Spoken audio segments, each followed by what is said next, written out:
Today, we're going to talk about the juicy slate tonight, college football and NFL weekend previews, and let's cash another squad ride. This is Behind the Lines.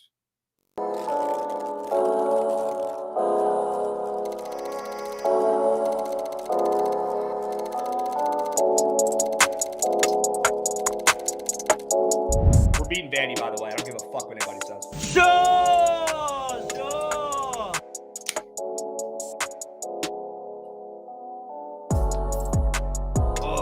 You guys want to buy this jersey? I just got it.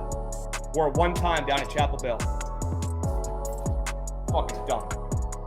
The only win seen in that jersey is by the Frogs. That's unbelievable.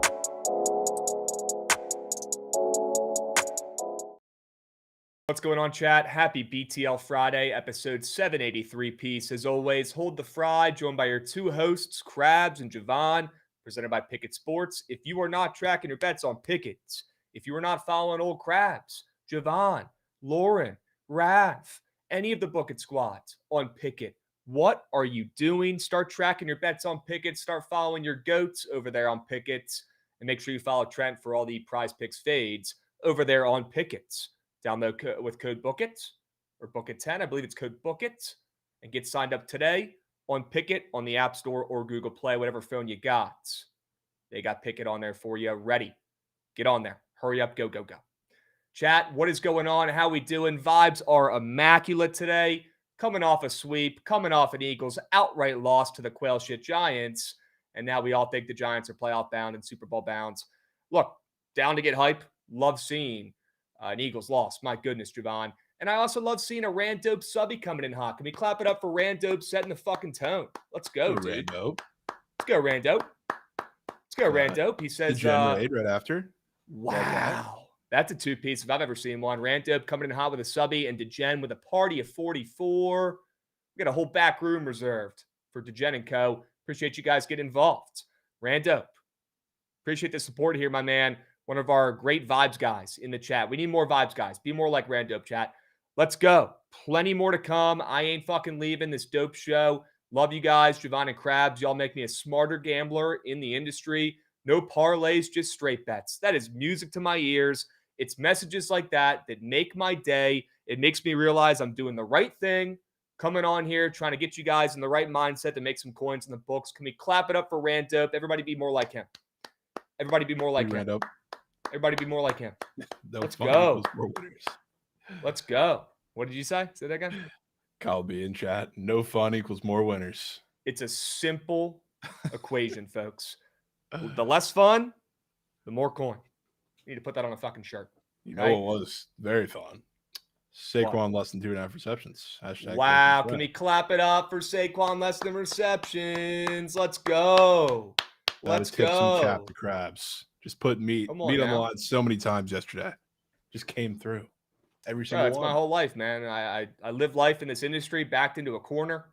People coming at me day in, day out. I got my own boss coming at me, which is just ridiculous. With Trent chirping when he should be on my side and backing me and supporting me, right? That's his job as a superior. But hey, I digress. Happy to prove him wrong once again, time and time again. Have to do it way more than I should, but did it once again last night. Shout out Saquon. He was never getting 3 receptions. That was a shit square on the More Than Demon. And that was a shit fade from Trent. Can we clap it up for Saquon? Let's go. Yeah, I don't think you went over anything. No, he didn't do anything. Just like you said, Jovan, he's hurt. They're not risking it this early in the season to get him up and moving, getting hurt on the MetLife turf. Great call, great read from you, man.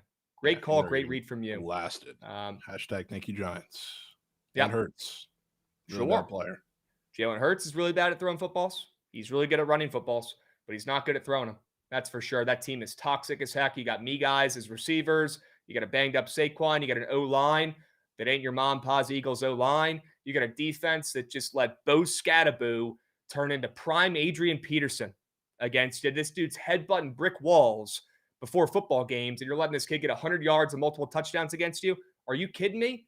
You're letting their wide receivers get butt naked ass open out there on their routes. That Eagles defense looked atrocious last night, not just the offense.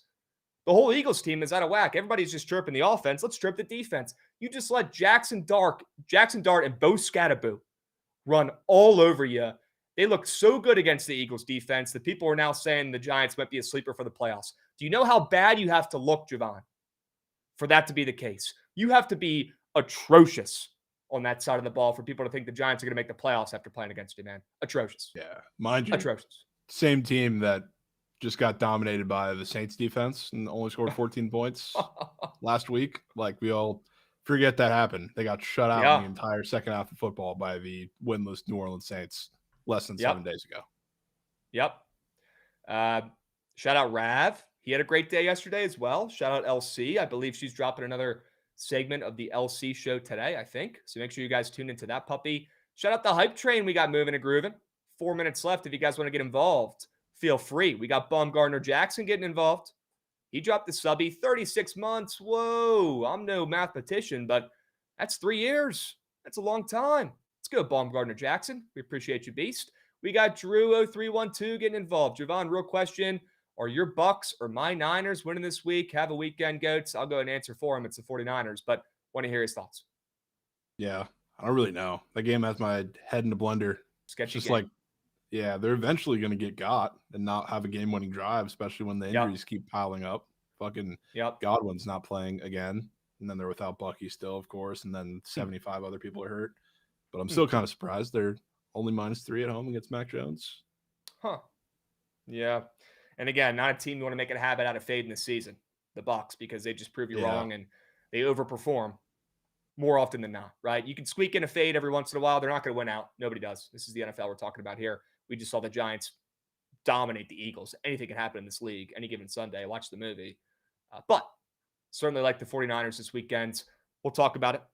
Wouldn't say it's my favorite play of the weekend, but I do lean that way. We got Sade Whiteman getting involved. What else is new, Jovan? We got Sade Whiteman dropping meat, saying, here's a subby for the people once again, every single day. Sade Whiteman coming in here and splooging subbies. We appreciate you, my man. We do it all for the chat. We do it all for Sade Whiteman.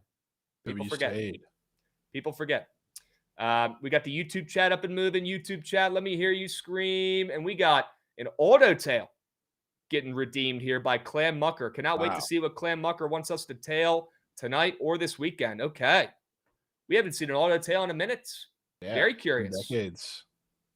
Very curious. All right. I'm going to try to keep the tempo and pace as crispy as possible, but we got a lot to get to today. That's why we're doing a 2-hour Megalodon episode here. Shout out Brian C. getting involved as well. Dropping a subby, Brian C. I know you already know my man, but you're goated. We appreciate you, Beast. Stay hot.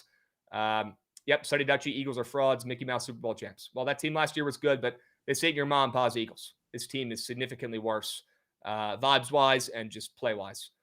We've got a auto redemption here. Wow. Michigan State, UCLA under 54.5. I'd love to hear the sell job on that puppy. My goodness. Music to Krabs' ears that you get an auto tail under. Auto tail unders don't grow on trees, so I'm in, first off. Second off, super down to fades UCLA after they're lifting up their coach like they just won the Super Bowl after one win. So I'm in. Let's fade Nico, who had one good game this season, right?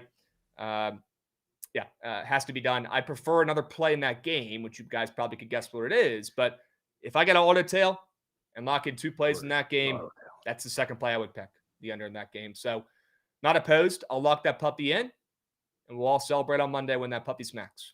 Okay? Auto tail chat, feel free to get involved as well. UCLA, Michigan State, under 54.5. YouTube chat, let me hear you scream. We got Caleb YZ saying one of the best shows out there. Caleb, we appreciate you, man. We appreciate you, man. W vibes today. It's crazy what a 5-0 card can do to the vibes. It's crazy what they can do. They could change everything here. Twitter is mad that I'm eating ketchup-flavored chips. Twitter can leg my man. Twitter can leg my. Those chips are great. They're angry that I ate a chip. Think about that for a second. Grown men angry that I'm eating a chip. Think about that for a second. The video where those shit's gas. So good, dude. Really? So good. Apparently very popular in Canada.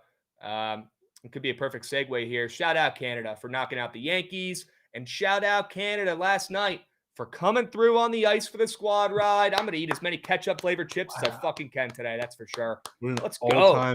All-time segue from you there. Let's go. Come on now, chat. Hope you guys tailed. Look, it's never easy, although that one's pretty about as easy as it gets, although they went down 0-1. Was so ready to bitch at Jovan in the chat. Yeah. So ready to bitch. Next thing you know, they splooged for 5 goals. Boom. 5 straight. Boom. Shout out to Habs. 5 straight. 5 straight.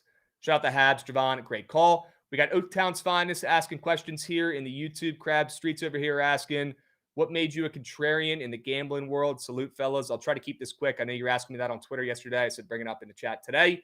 Guys, you're used to hearing my slogans. You're used to hearing my my sayings, right? If it was as easy as laying it with a favorite, Vegas wouldn't look like it does, right? You should always feel uncomfortable when placing a bet. That's how you know you're on the right sides. All these things, right? It started out by learning my lesson. In late high school and early college, being a square, betting on stuff that made sense and losing a lot of coins.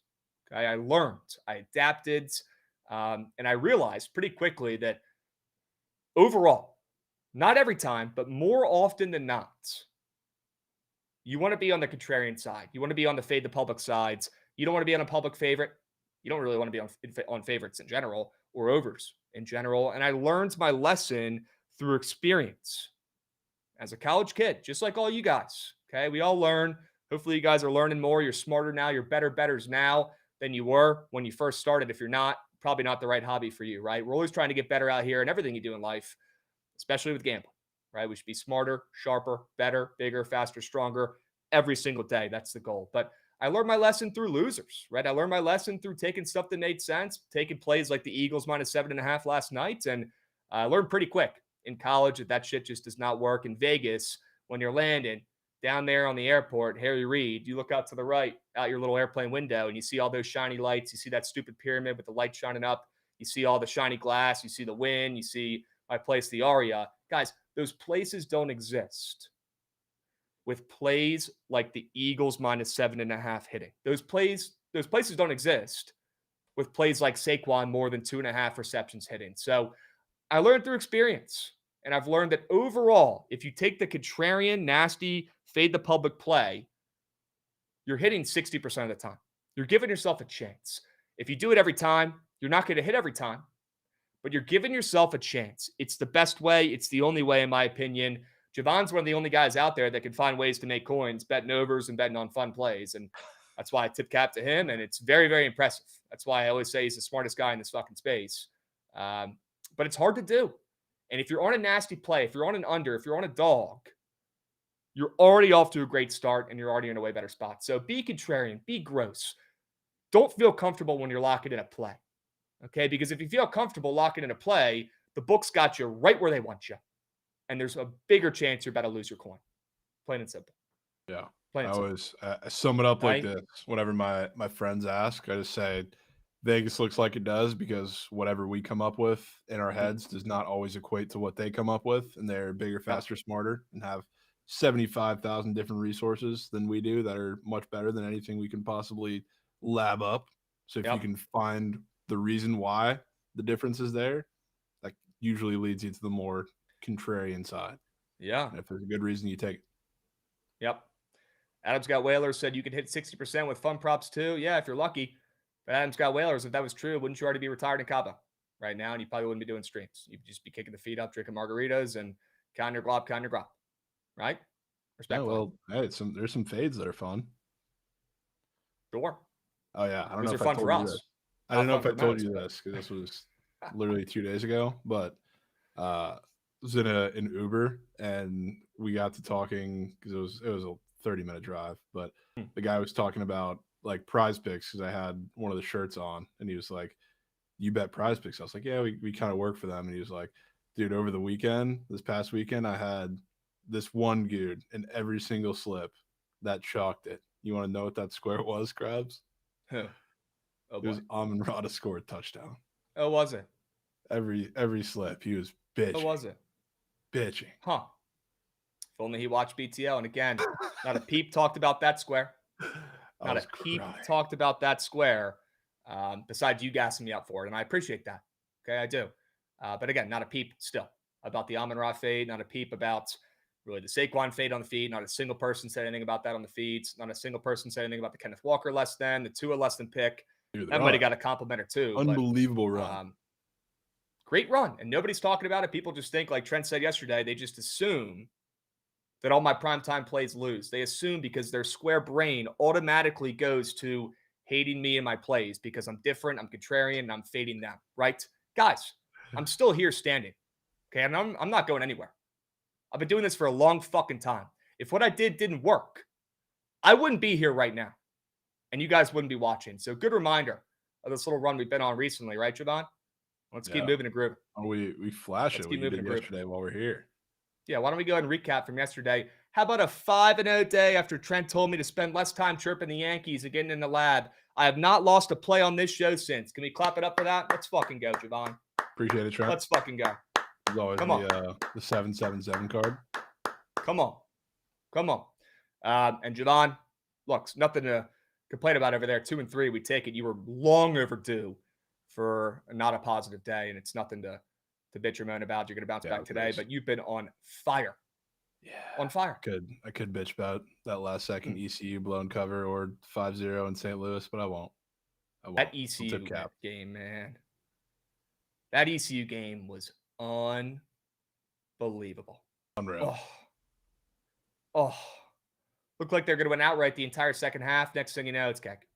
Yeah. That's why we just don't fade Summerall. But, dude, I mean, that you can't script that. You can't script it. Dude. I thought that was Moose. Going to ease up and get that field goal and move on.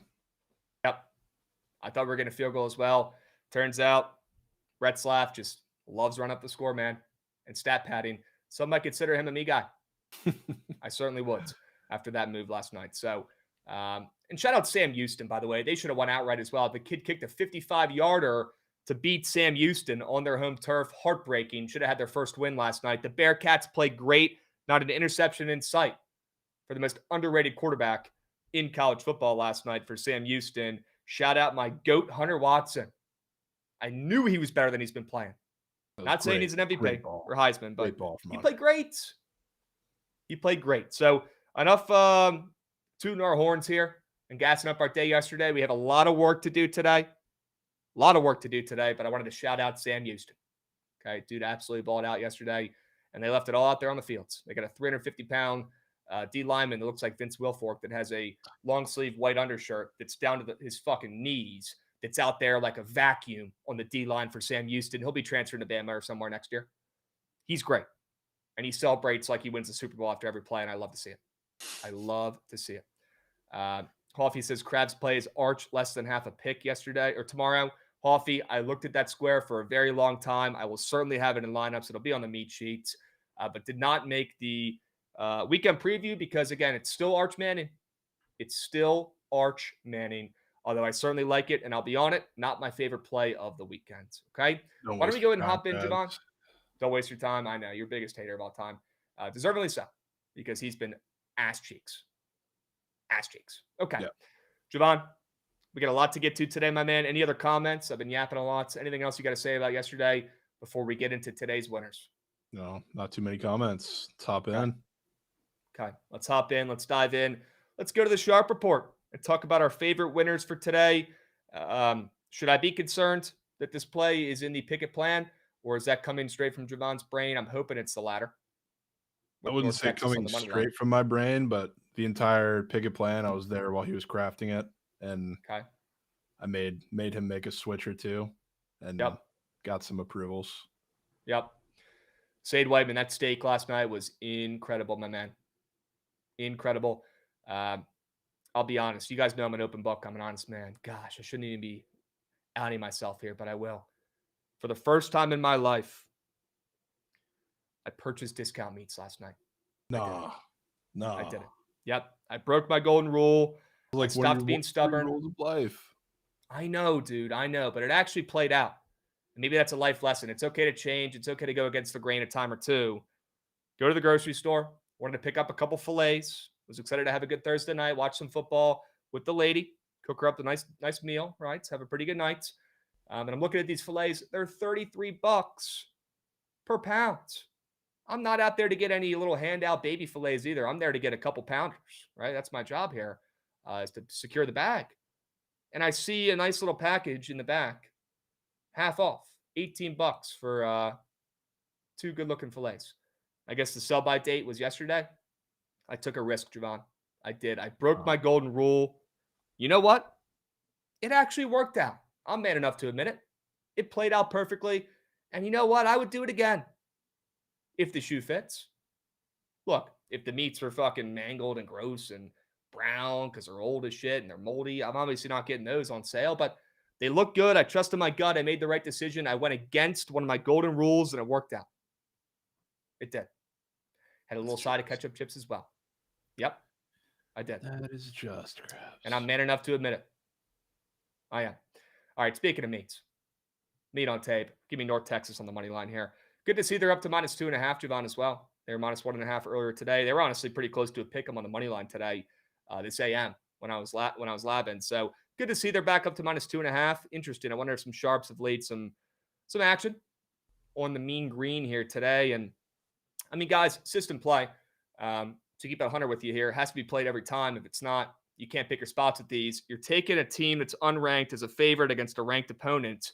It could not be more due for a loss here. Look, we faded USF against Miami when they were laying 17.5, and that was a great play. Had a pretty good read on this Bulls team so far this season. Covered, fading them, taking Charlotte +28 last week. I did have that hook by the time I locked it in, so I pushed there. Not a cover, but a push. Had a pretty good read on the Bulls so far this season, Jovan. Had USF week 1 as well against Boise with the points. So 2-0-1 betting on this team, betting on this team's game so far this season. Let's stay hot. Let's make it 3-0-1. And I love this North Texas team, man. Their QB is a freaking studs. I'm a big fan of this QB for North Texas. I think he's legit. Mestamaker, this kick and huck it. Still underrated, and this team is still undefeated. They're coming off a big-time win in cover against South Alabama. The book still cannot keep up with how talented this North Texas team is, Jovan. They can't make the spreads fat enough. But it's a good sign to see that today they're putting some respect on their names and making them a favorite against a ranked opponent, everybody's favorite darling, everybody's favorite team to be the group of 4 squad to make it to the college football playoffs. Well, I smell bullshit, and right now I think North Texas is actually the better team. So let's go ahead and fade the ranked squad here. I hate fading Brown, the QB for USF, Byron Brown. He's really good, but if there's one thing this North Texas team, 2 things this North Texas team is good at. Number 1, it's scoring points. Okay, this team can score points. They can hang with anybody. That's not an issue. This team can score. They can move down the field against any opponent. Number 2, they're pretty good at preventing the deep ball, Jovan. We'll talk about that in a little bit when I get to one of my prize pick squares. But if there's one thing the mean green defense could do, I'm not out here to say they're elite. Okay, but if there's one thing they could do, it's stop the deep ball. Okay, they eliminate the deep threats. They play that bend, don't break defense. Well, they'll give you a couple, but they're not giving up any deep shots. And that's going to be pivotal in this game for taking out any sort of Byron Brown deep shots here to a stud we're going to talk about here in a moment that's been really good as a deep threat in Chaz Nimrod when we get to my prize pick squares, Jovan. They're going to eliminate him and the deep ball from this game. They're going to stack the box at times and hopefully spy a little bit here. The linebackers will spy a little bit and keep Byron Brown's legs out of this puppy. And they're going to make him beat him with a Jalen Hurts style with some mid-range game, which I really don't think he's great at. So that's how I see the Mean Green going out there winning this game. And look, again, if they get out to a slow start, if USF is putting up some points early, I have no doubts in my mind with North Texas being able to come back, being able to put up points and keep up with the Bulls in this game, especially at home. This is their biggest win in years, and they're going to deliver for the people. Take the unranked favorites against the ranked opponent here. Fun story for USF and the Bulls, but their work here is done, Jovan. They ain't making the playoffs. Yep, I'm in. Shall I get to? I'll keep you there. Yep. So I'll take the square over in this game, which part of it is because USF, you can look at the difference in schedules, which I think if you actually watch these teams, there's really not much of a difference you can say despite the schedule differences. But the one thing you can say is that USF's front 7 is really fucking good. And the only teams, or even like the only player that really ran on them super successfully was Mark Fletcher behind an offensive line that's one of the best in college football. Other than that, especially when you look at their equal comp, front 7's been good. They're wrecking havoc. The run game, it's going to be tough for North Texas to get going. That's the one difference is North Texas has faced a lot of really bad run defenses. So like now, regardless of whether they have McGill or I forget the other guy's name off the top of my head, but both those guys back there I think are going to have a lot of trouble, which means in a winning script, I still think it's going to be a very heavy passing script for Mestamaker. So I think you're going to keep the ball in the air. And then the bend don't break stuff for North Texas defense is great. And I think that'll mean a lot for, I guess, keeping the game shorter at times. But USF is, I believe, still the best red zone offense in the nation. And that's against some really good teams. So, like, they're going to get in there, they're still going to score. So the bend don't break is only going to take them so far. But I think they're going to be able to respond back on offense. That's not a hot take, but I think Mestamaker is going to sling it on that secondary. Yeah. And look, we're betting on future Hokies coach here, Alex Golesh, who's a really good coach, underrated. And he'll What? Future Hokies coach. I'm not allowed to call out my future coach, man. Give him a shout out. Goodness gracious. Yeah, he would probably rather stay put than go to the Hokies. Well, that's the stupidest thing I've heard all day, and I've heard a lot of stupid things. Give me a break. You'd rather stay at USF than go coach at the Hokies with all that history. He probably would, dude. Come on now, man. He would. Come on. Give me a break. Disrespectful is what that is. We had Michael Vick as a QB not too long ago. You're out here saying you'd rather stay at Kyron Drones. Well, times are changing. We got NIL funds coming in hot next season. Okay, get ready. So is USF, surprisingly. We're a basketball school though anyway, so it doesn't matter.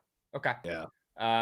We'll come back to I can't believe with the games we have today that you're going back to Canada, but it's treated us very well, and I cannot wait to hear that sell job. We'll go back to it.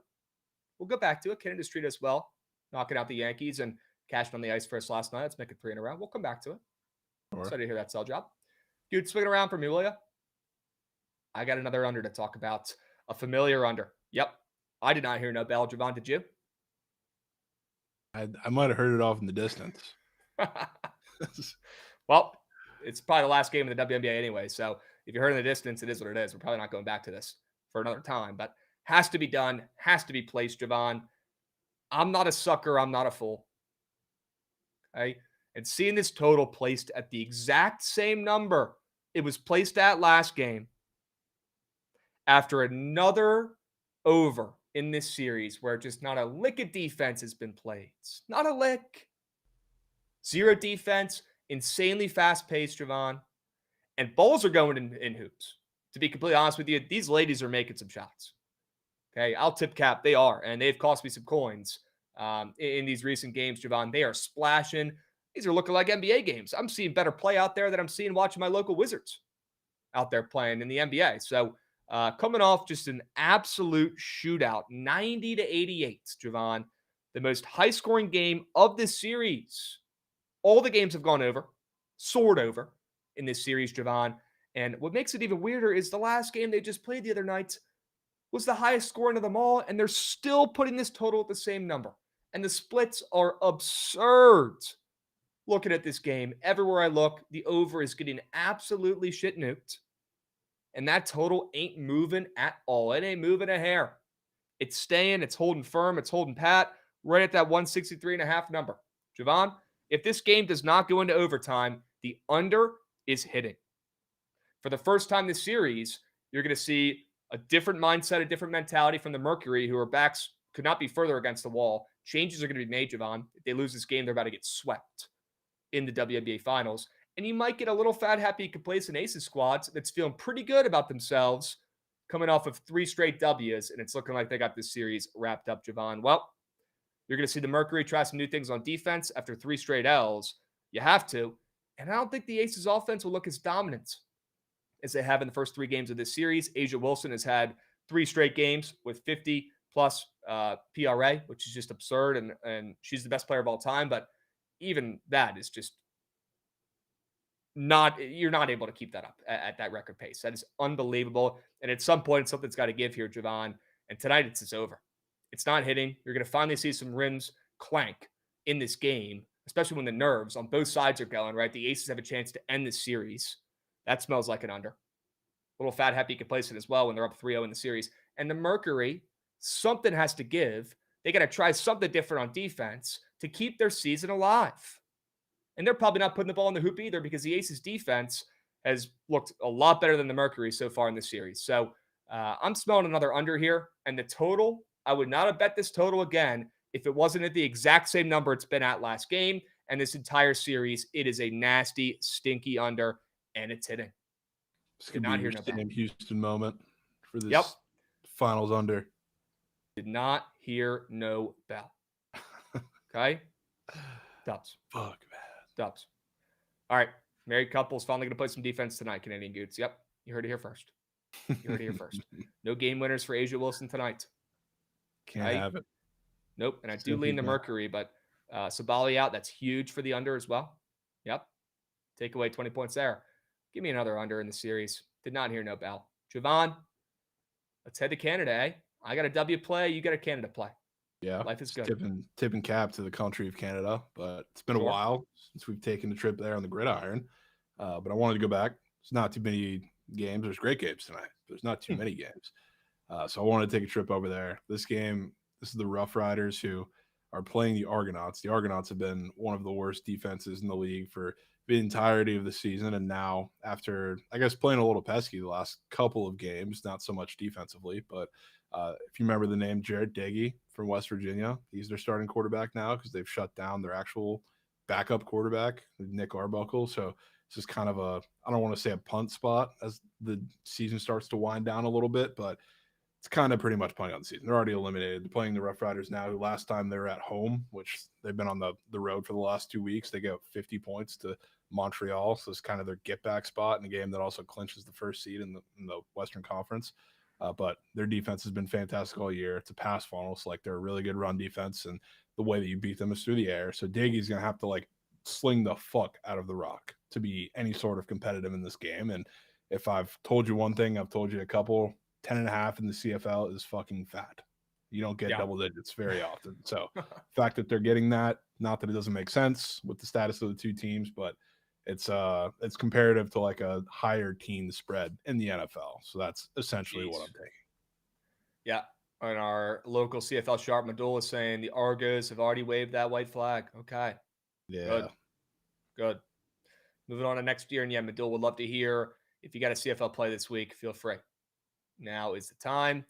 People in the chat are saying the weather is great here. Okay, could be good for a cover. Could be good for some points, right? You don't want to hear about great for some points. You don't want to hear about a freaking blizzard going on up there. Who knows what's going on up there? And that'd be bad for points. But good to hear the weather is still crispy up there. WJ's fan for life. Good day to be a Jays fan for life. Huh, Jays fan for life. You're him. Stamps +3 from Abdul. You got two options today in the CFL chat. You go with the favorite, -10.5 here with Jovan, or you could take these Stamps +3. I don't think I games today. I'm pretty sure this is the only game today, unless I'm tripping. You're probably right. All right, let's move. Let's groove. WSL job there in the CFL, Jovan. I'll be tailing that puppy whether it wins the squad ride poll or not. Has to be done. Swing it around for Bookit. First 5 under 3. I don't know what it is, Jovan, but I have never seen more George Kirby fades in my life than I've seen over the last 24 hours. There were people placing it last night after their NFL cake, fresh off the presses, trying to get first to it and take it as less than pitching outs. I saw that from so many cappers on the feed, locking in George Kirby less than pitching outs, taking his -16.5, taking his -15.5. And now the more than on Prize Picks is a demon because the under is so juiced because everybody's betting it. So George Kirby is getting faded a ton in this game. People don't think he has a living chance to go out there and compete in this one after seeing this Tigers team again. Well, I think Kirby's got it in him. I think Kirby figured out something down the stretch. Kirby, one of my favorite young pitchers, not even really that young anymore, but one of my favorite pitchers in the game. So accurate.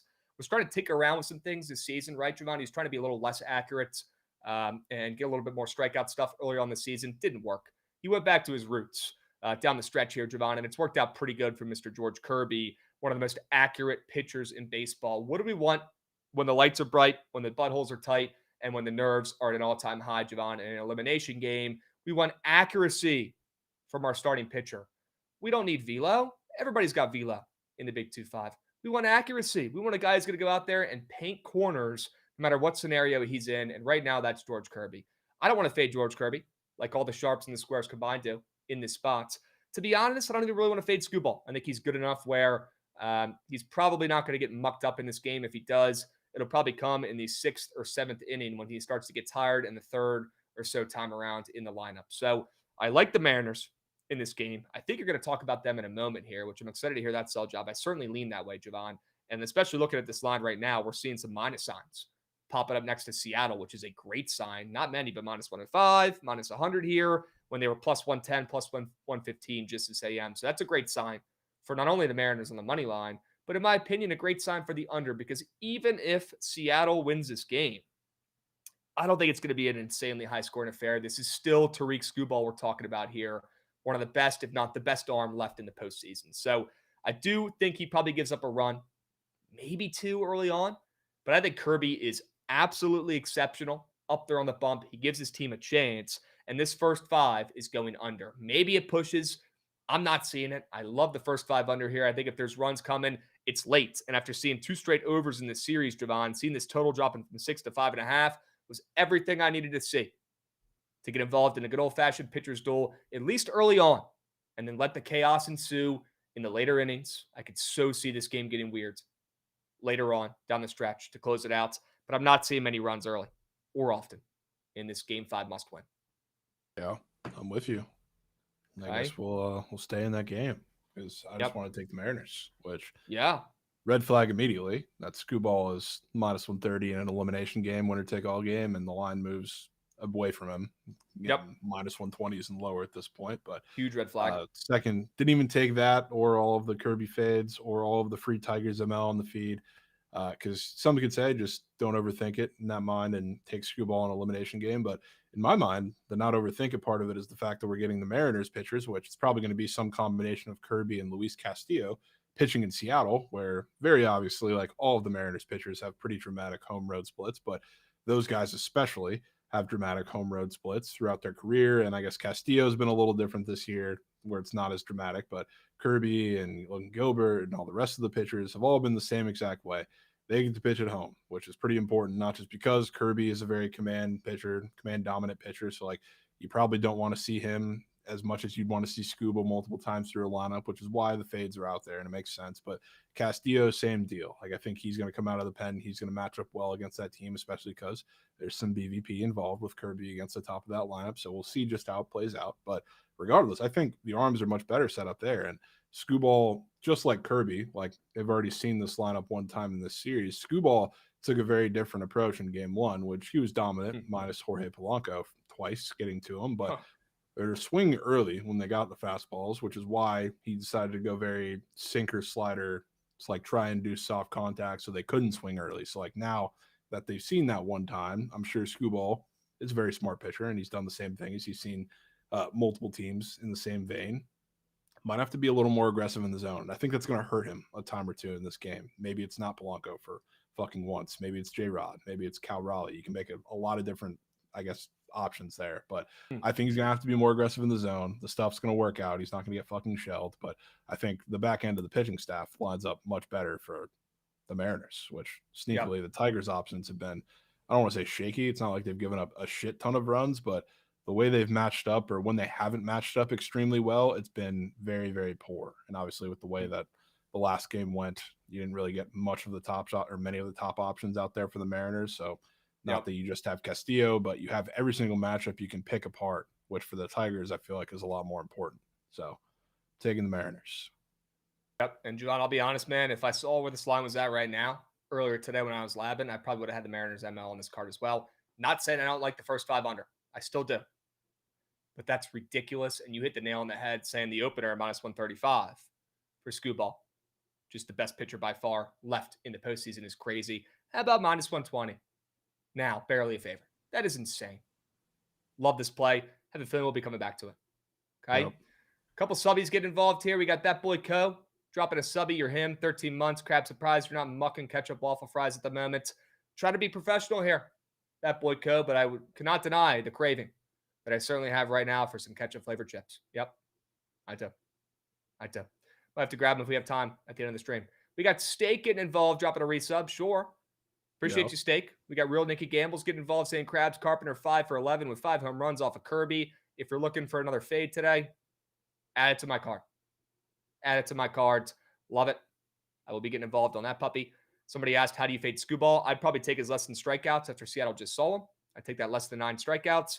I would have initially said it's less than pitching outs, but it got bumped up to 20.5, so it's moving upwards. And is Detroit are they really in a rush to go to their bullpen? They might be the only team in an elimination spot that's not in a rush to go to their bullpen, considering they have Skubal up on the bump and considering they have guys like Kyle Finnegan they have to rely on, respectfully. So probably wouldn't fade the pitching outs. I'd probably just fade the strikeouts. Jovan, what would you do if you had to fade Skubal? Yeah, I'd probably say Case. Okay. Certainly some push potential there at 9, but that's what I would probably fade. Take the less than on after this team just saw them. A scrappy team that's trying to put the ball in play here in the Mariners. Okay. Yeah. Okay. Jesse's saying, Krabs, you like Fresno or Colorado State? I like Colorado State, but I can't do it. Can't do it. Can't do it. All right, let's move. Let's groove. Let's get to the squares.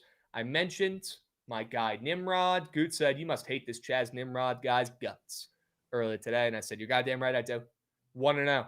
Fading Mr. Chaz Nimrod. Let's make it 2-0, and I won't hate his guts as much at all if he comes through for us tonight. But again, I talked about this defense for North Texas. The one thing they're decent at is limiting the deep ball, limiting the big play here. And it's true. I checked the data. I got some notes here, and this North Texas team, they rank 8th in the FBS for opponent passing yards per game. And I know they have not played many great teams yet. I understand those stats are a little bit skewed, but I'm just giving you what I have here, and that's at least a good sign that they're top 10 in the country in passing yards allowed per game. They've only given up 4 passing touchdowns so far this season. They've given up plenty of rushing touchdowns, but not passing touchdowns. Jovan, their cornerbacks are pretty damn good, and they've done a really good job. They're actually top 25 in the country at yards per attempt this season. They're limiting the deep ball, right? They give you that middle ground. They give you the short dig and dunks. They'll give you some Byron Brown rushes tonight, but they're not giving you that deep shot. And Jovan, what's the one good thing Chaz Nimrod is good at? It's the deep guy. It's a deep ball, my man. Yep, it's a deep ball. And he's not catching one tonight. And if you look at the chart, it's extremely green. He has 3 touchdowns in the last 2 games. Well, you're going to see that adjust and get back to its law of averages here after this game tonight. A lot of people are scoring in this game, but it's not going to be Chaz Nimrod catching a deep ball. It's pretty much the only thing he's good at.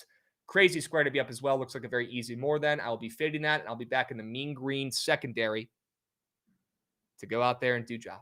I'm hearing some complaints here in the chat, unfortunately. You've got to be kidding me. Huge.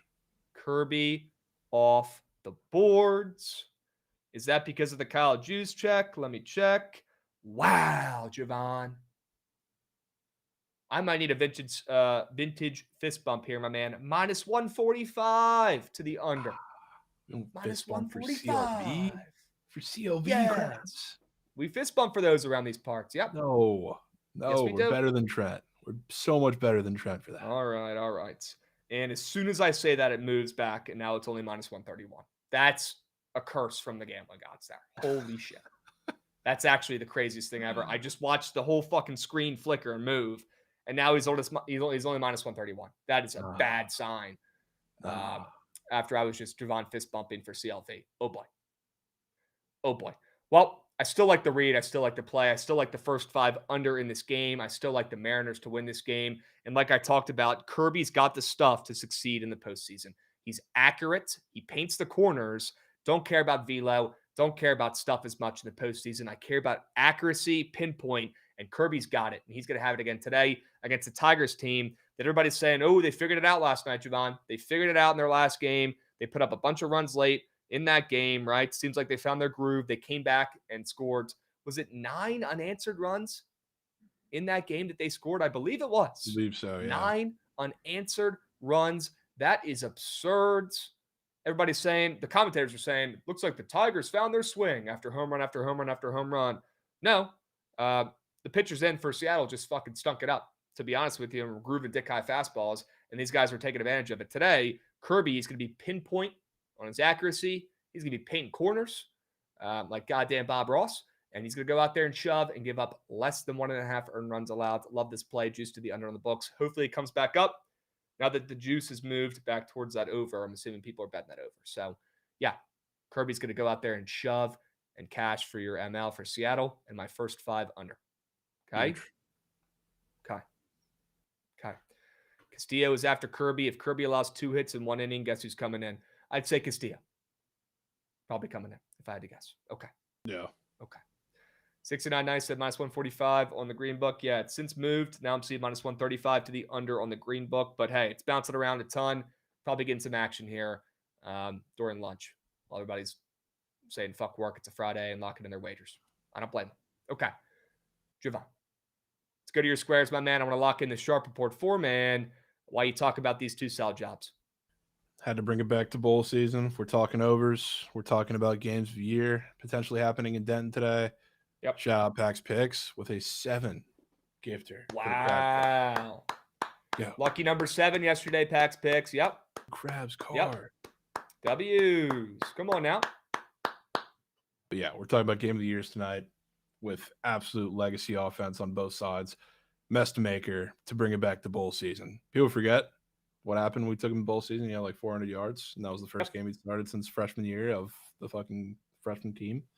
But now he's playing against the USF defense that I don't think they're going to have much success running on. And the thing that kind of keeps me into both UNT and the over is the fact that USF hasn't played a team as far as the ones that are on their level, really everybody but Miami and then whatever happened in Florida. But none of these teams are willing to get into a shootout with them. A lot of these teams need a balanced offense. They need to develop some run games so they're not in 3rd and long, so they're not having to take deep shots down the field at every single turn.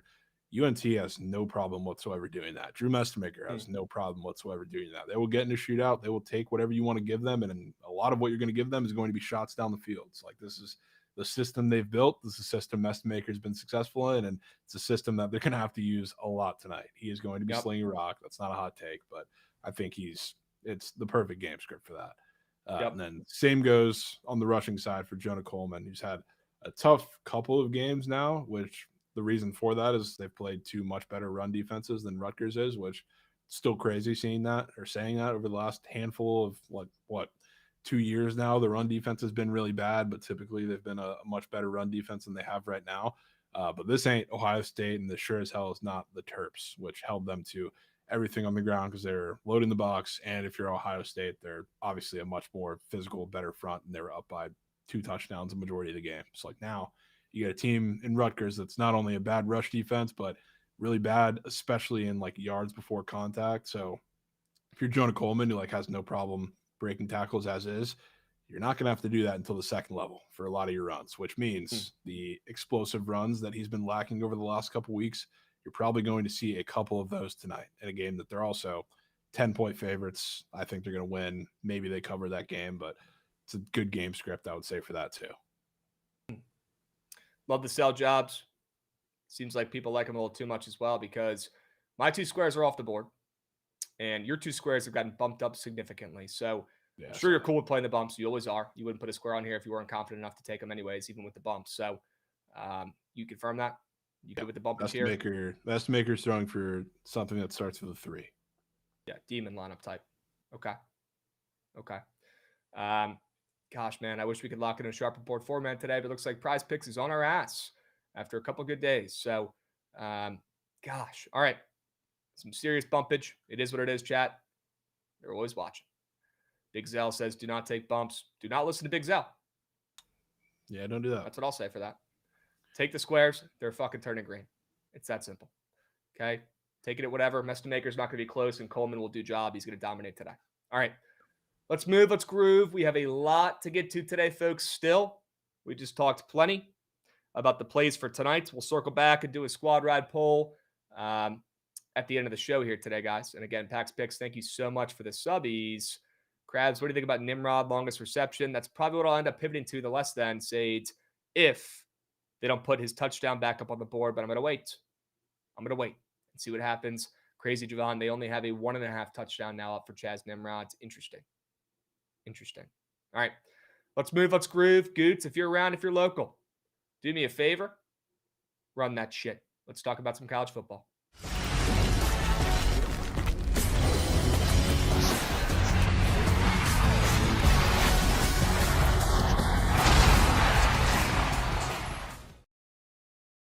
Love the slate this weekend, Jovan.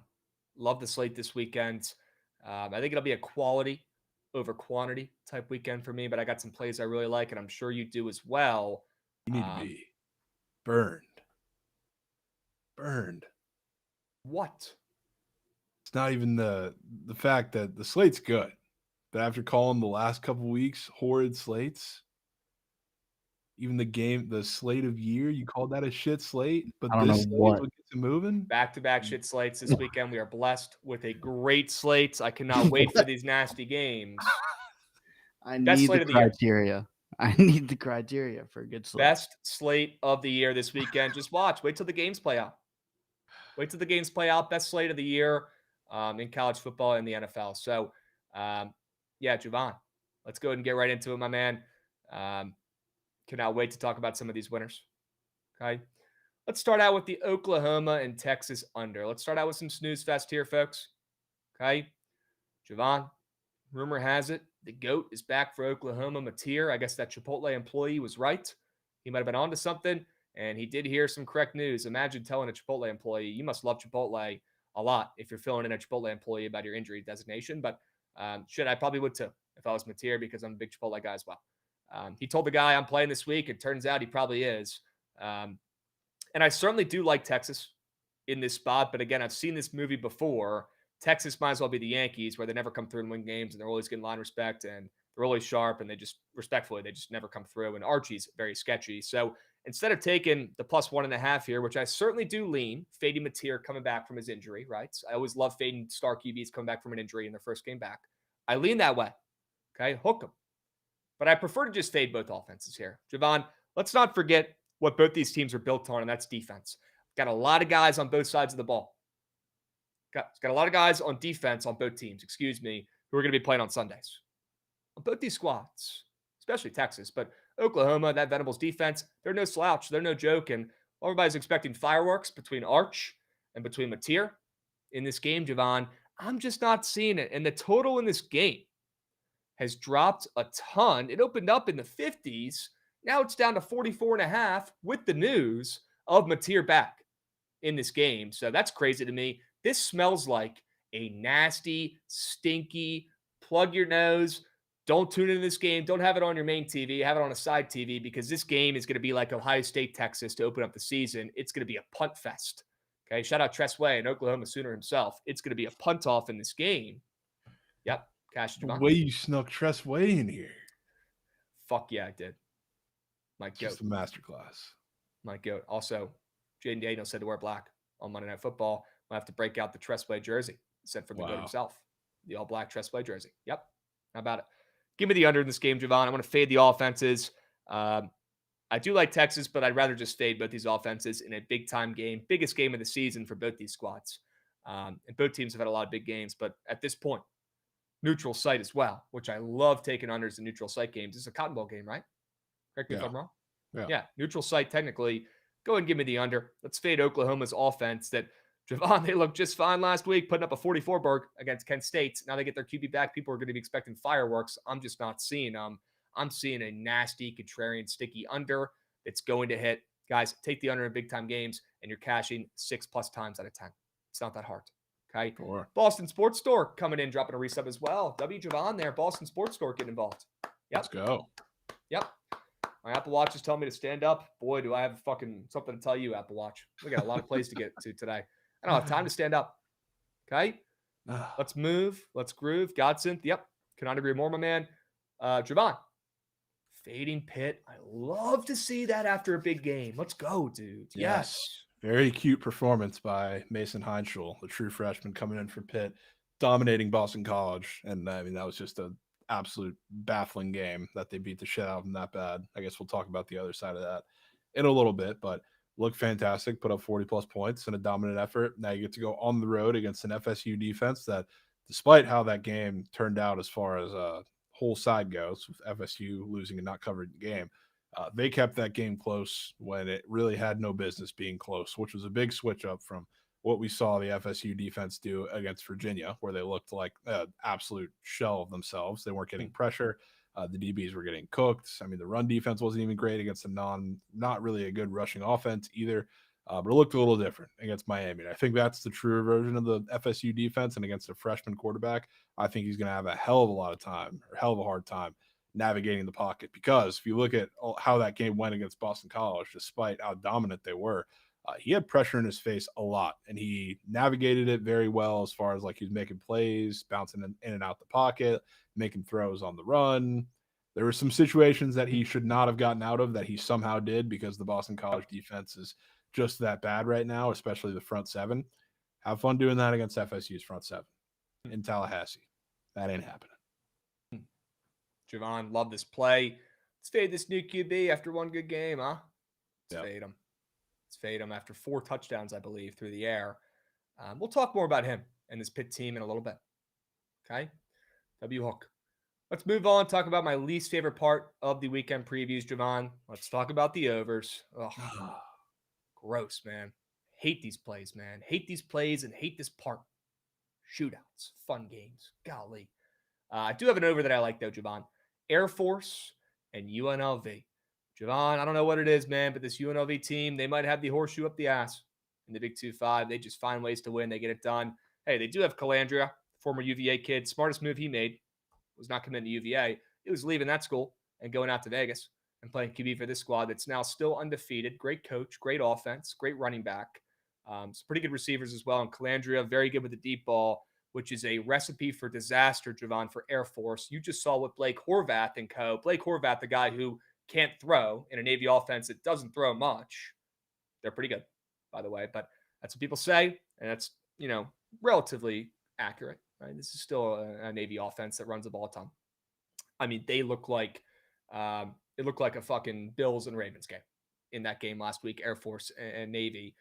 So many points, terrible under for me in that game. I learned my lesson, guys. Sometimes you just got to square up and take it over where it makes sense, just like Jovan's doing tonight in the North Texas game, which I love that play. And just like I'm doing here with Air Force and UNLV on this shootout with the total moving up to 64.5. Number one, UNLV is putting up a 40 piece against Air Force in this game. Number two, you might see Air Force price match guarantee them, Jovan. You might see Air Force even win this game outright. I would not be surprised. I don't know if you caught any of that game last week, but their QB has some moxie. He can make some plays. He can avoid some sacks, and he's got a cannon on him. I was impressed to see Air Force, not just Navy slice and dice in the Air Force secondary, but Air Force slice and dice in a Navy secondary that's had some pros on that defense in recent years. Crazy, man. That Air Force pass attack was great. They have Gronk on their team. They have a really good tight end who balled out and had a career game last week. I expect him to thrive against UNLV and that overrated secondary. That defense that has some decent linebackers, some decent guys on the D-line, but that secondary is certainly susceptible to giving up some points. And I'm smelling a square over in this game with the total moving up 65 plus points in a game involving Air Force. Maybe it's not that square. I'm seeing a shootout in this one. Slate of the year and Air Force UNLV over. Slate of year, folks. 2 words. Jovan, tell me why this game is going over in Bama and Mizzou. Yeah, I think this game is going to be an explosive play fest, which means the points not might be flowing at every single point in the game, but when they do, I think it's going to be from very long shots in 2 different areas. Alabama, I think this has Ryan Grubb masterclass written all over it, which is the only reason why I'm a little scared to push the Mizzou button, even though I think they do win. Because in watching Mizzou in the games that mattered at the very least between like South Carolina and Kansas, especially, they look like the most easily manipulated secondary of all time. And I remember when we were sitting here watching with Josh, like Jalen Daniels, he tried to look off a safety every single time. And every single time the safety was on the opposite side of the field, the seam was wide open. And the same thing happened with dogshit Lenore Sellers, even though they won the game. He had a couple shots open of doing that same thing. Ryan Grubb, the same thing that he did like against Georgia for a little bit with all the misdirection. Just everything was perfectly timed, perfectly called. They were being over aggressive. He was taking advantage of it. Screams the same thing happening in the pass game in this one.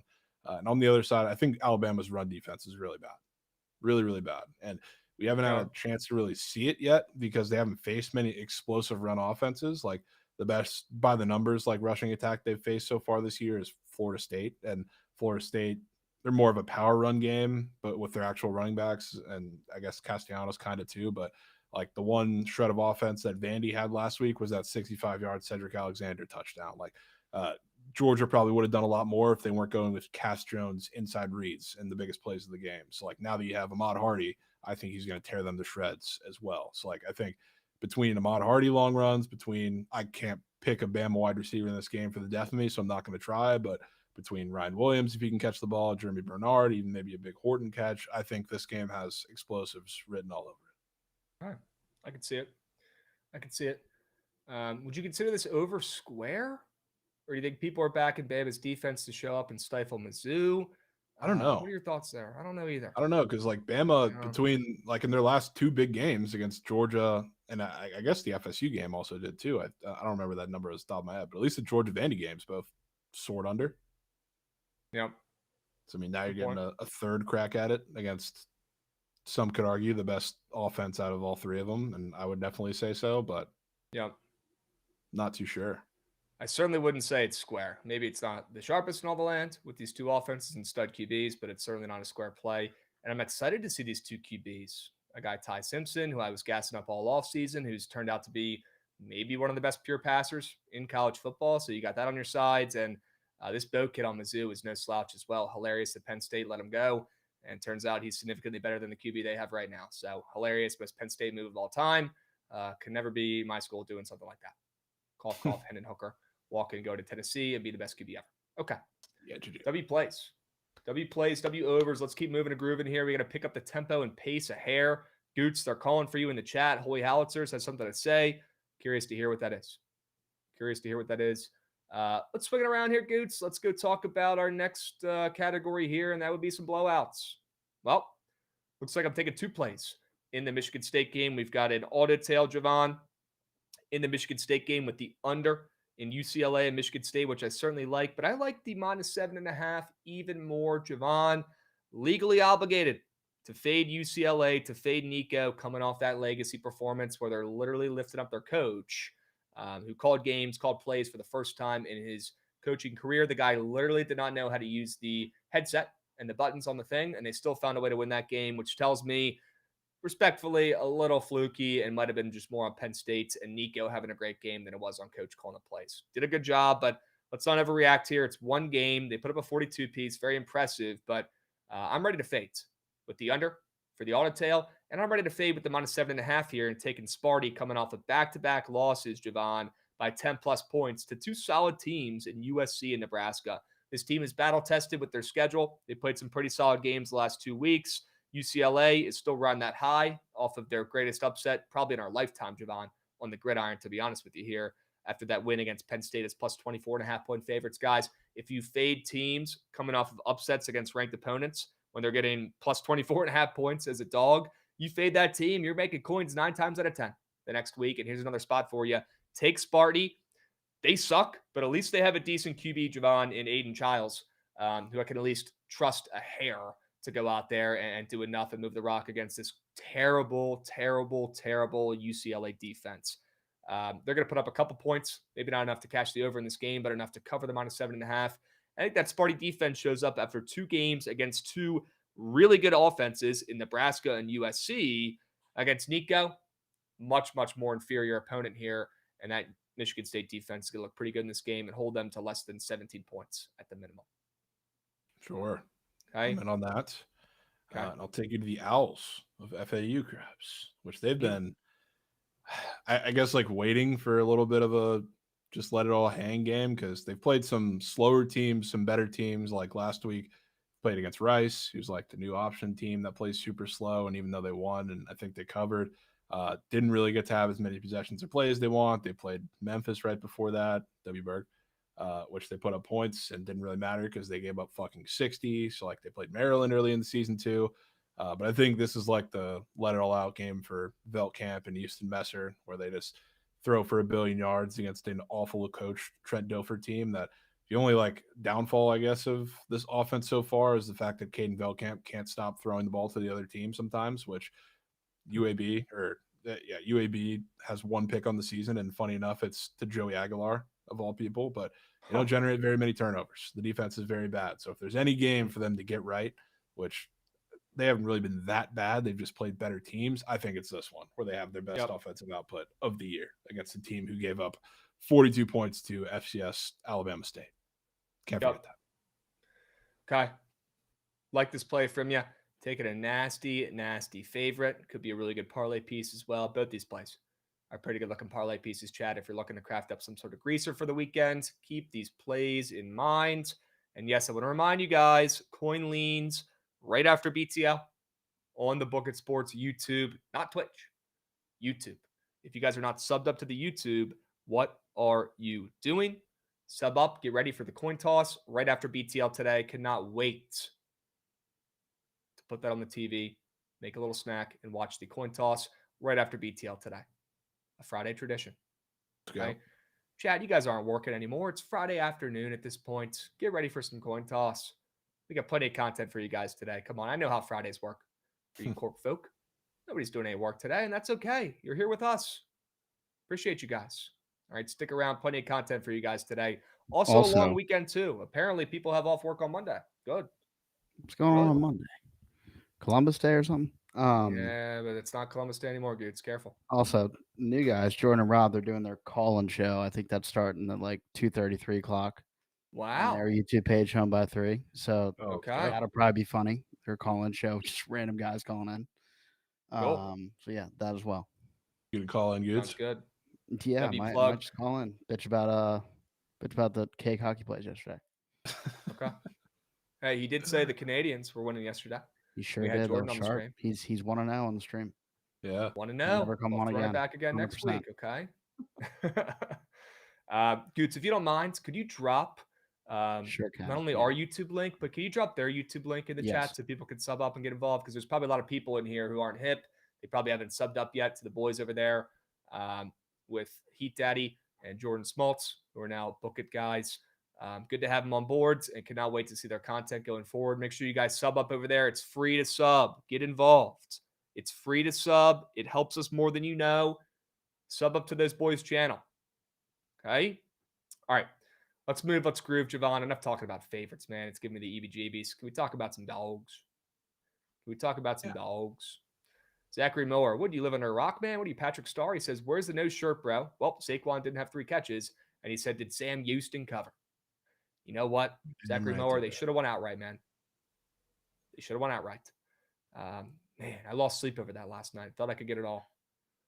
52-yard kick that squeaked in there. Unbelievable. All right, let's move. Let's groove. Make sure you guys sub up to the Home by 3 YouTube channel there. Get involved. All right, let's move. Let's groove. Let's talk about some upsets. Jovan, I'm heading back to a game you've already talked about where you like the over, which I could certainly get down with. I like the dog, and I hope this doesn't end up being the public dog of the weekend. It's still nasty either way, but Mizzou, I think they might be back. I think we were sleeping on this team a little bit before the season. This team's got some guys, not just this Bo Pribula kid who's pretty freaking good, Jovan, and been really good so far this season. But you know who my favorite piece is on this team? It's Ahmad Hardy, kids. Man, can he run it? He'll be playing on Sundays. I can already tell. Just feels right. Feels different out there watching him run. Kid's him. And I think he has some pretty good runs. Maybe breaks 1 or 2 against this Bama defense.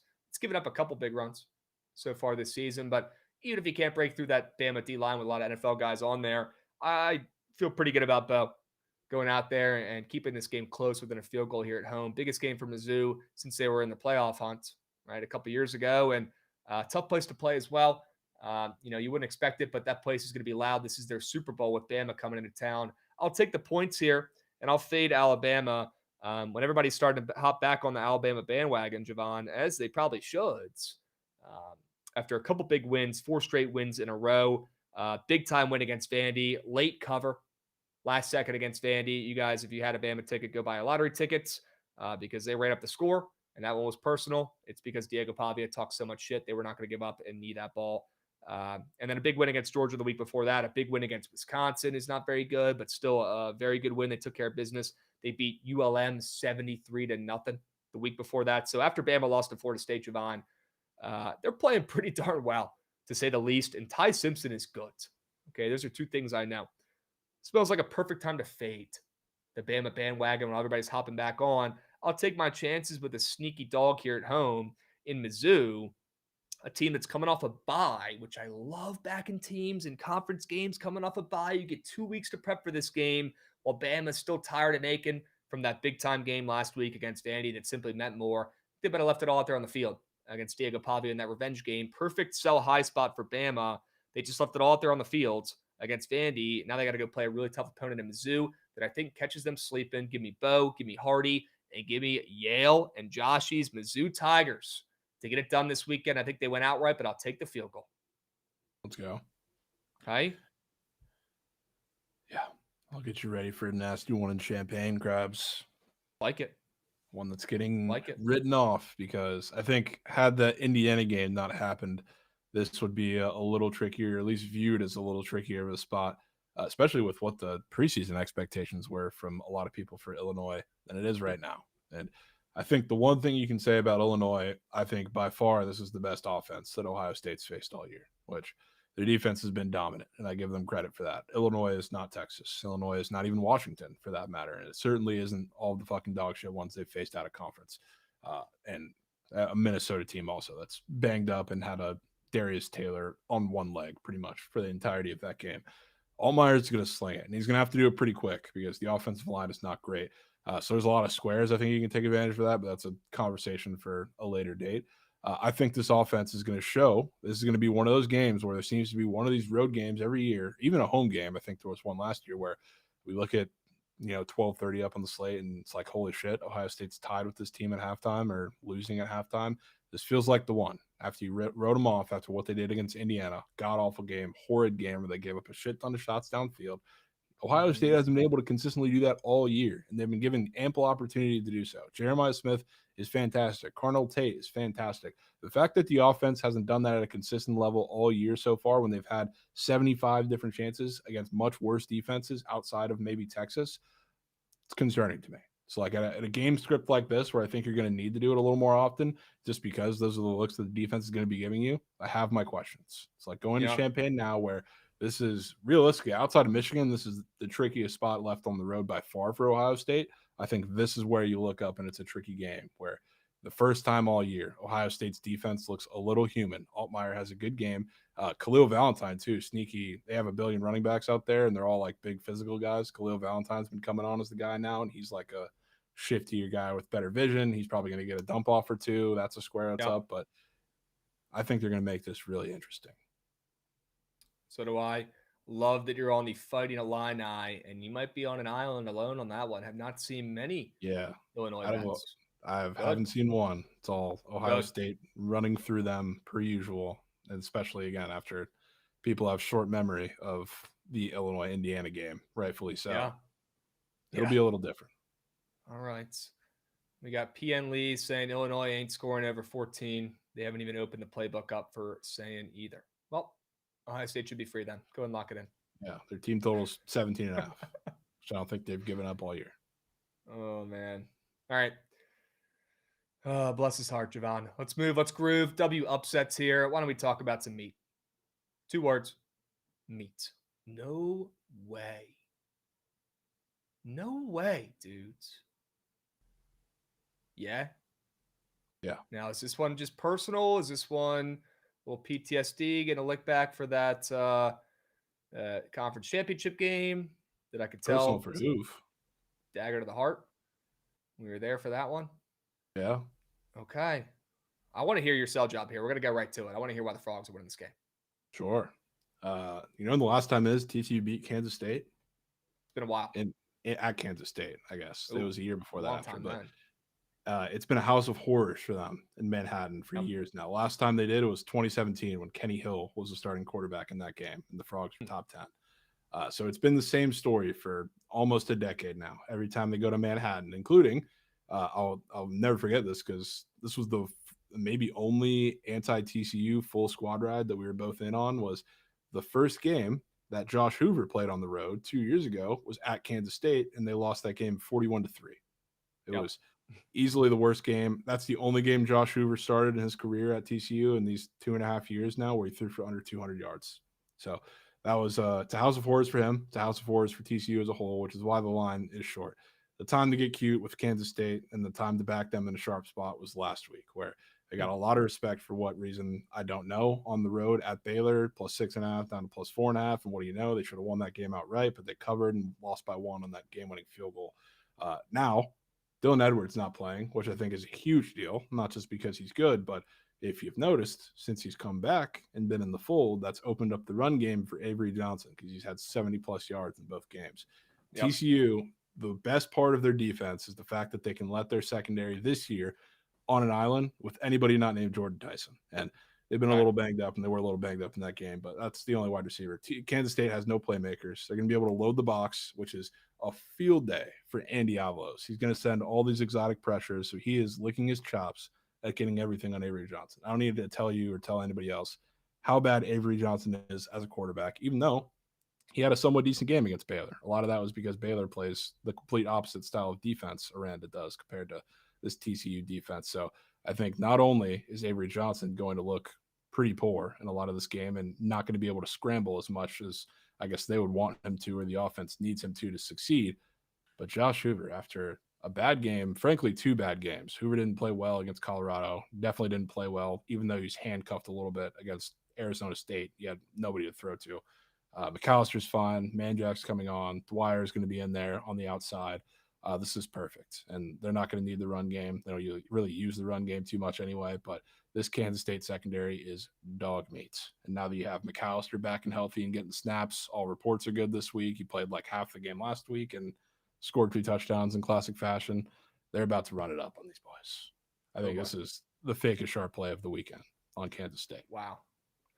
I'm officially scared with my coin lean on Kansas State. Didn't make my card, but it's in the honorable mentions, and I might have to delete that puppy, like the Homer Simpson meme going back into the bush after hearing that sell job. Holy smokes. This one's personal for Jovan.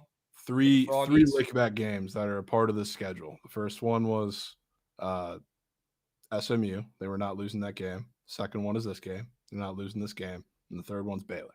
They're not losing that game. If they win all those games, not even 2 for 3. Whole shebang. All 3. All of them. 2 words. All of them. All right. And, there's a little trickier spots that I think you can make arguments for after that. All right. Nobody knows his team more than Jovan with his Froggies. See how it goes. Okay. And they certainly had some trouble with Kansas State, which makes this play a little bit of a nastier favorite. Since 2017, they haven't won back there. Yep. It's been a while. This is the one that's circled, though, especially after the last time they were there. All right. I'll be staying off of Kansas State and Avery Johnson, which is probably a good thing anyways. Okay. Oh, no. Breaking news. Shedeur Sanders officially listed at QB2. Oh, boy. Was hoping we were going to get some Bailey Zappi late Steve there. Okay. All right. Let's move. Let's groove. We don't have time to talk about how everybody treats Shedeur Sanders like a piece of dog meat. In the NFL, for some reason, we don't have time to talk about it. It's crazy. The coach won't even give him the credit this week, saying, let's wait till the week finishes before we'll announce him QB2. We don't have time to talk about it. Let's move.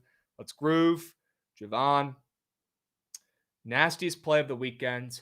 Might be the nastiest play of the college football season. It is my favorite play of the college football season. I will have 3 units on this play, and that's the most I want to put on a play right now because, knock on wood, it's been a really good college football season for old Krabs.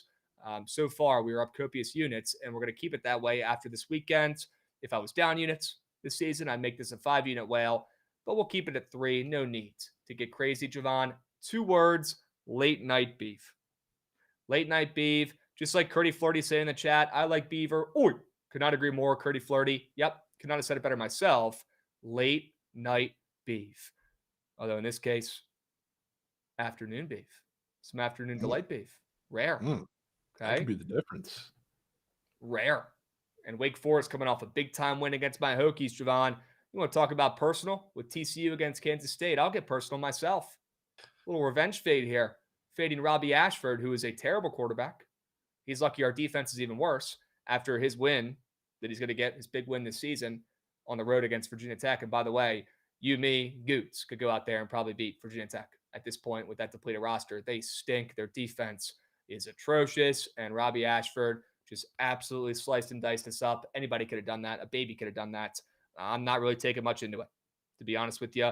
If anything, it's a perfect time to fade. After Wake Forest has covered back-to-back weeks, they covered and lost by 1 against Georgia Tech in a game they probably should have won outright 2 weeks ago. They beat Virginia Tech outright on the road. People were buying stock in this Wake Forest team. Guys, let's not forget this team beat Kennesaw State earlier this season 10-9. They are not good. Well, Jovan, you know who's worse? Late night beef in Oregon State. This might be the worst team in college football, not even including just the Power 4. This might be the worst team in all the land. Malik Murphy's bad. Their defense is putrid. They just lost to App State. App State's not even good anymore. If it was Mom and Pa's App State, it'd be one thing with Joey Aguilar. This is a bad App State team that just beat Oregon State outright. They lost to Houston. They got crushed by Oregon. They got crushed by Texas Tech. They lost to Fresno State outright. Are you kidding me? At home. Late night beef has seen better days, Jovan. Well, I didn't hear no bell. And I'm going back to a team here that's 1-5 against the spreads, a team that's still looking for their first win. They're 0-6 so far this season. Well, Jovan, they get their first win of the season this weekend at home in Corvallis against a fraudulent Wake Forest team. Fade the Demon Deacons, fade Robbie Ashford coming off his one good game this season. Back Malik Murphy, back Anthony Hankerson, who I think is going to run all over this Wake Forest Russian defense that's putrid and gave the Hokies a chance last week.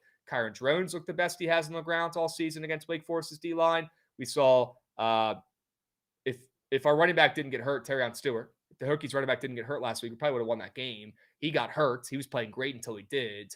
Hawkins had a rushing touchdown, our backup running back, and he looked like prime Saquon Barkley at times in that game as well, and he's not very good. So the rushing game is going to be there for Oregon State.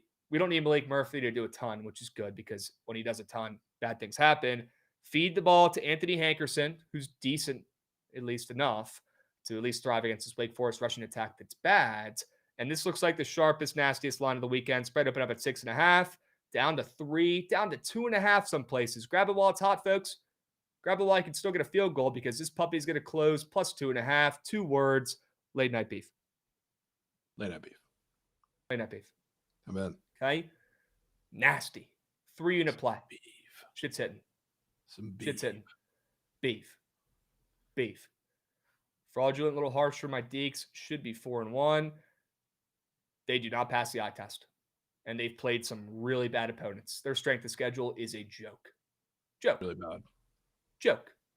Kennesaw State to open the season. They win by 1. Give me a break. I was watching. I remember watching that game because I was sweating out some square or something. And they were celebrating like they won the Super Bowl when they won that game 10-9. What a joke. That was pretty bad. What do you expect from Robbie Ashford, who's played at 7 different schools? Talk about a me guy, only cares about himself. You think he's going into Corvallis and winning against Late Night Beef in the afternoon? Give me a break. How about some midday beef, Chipper?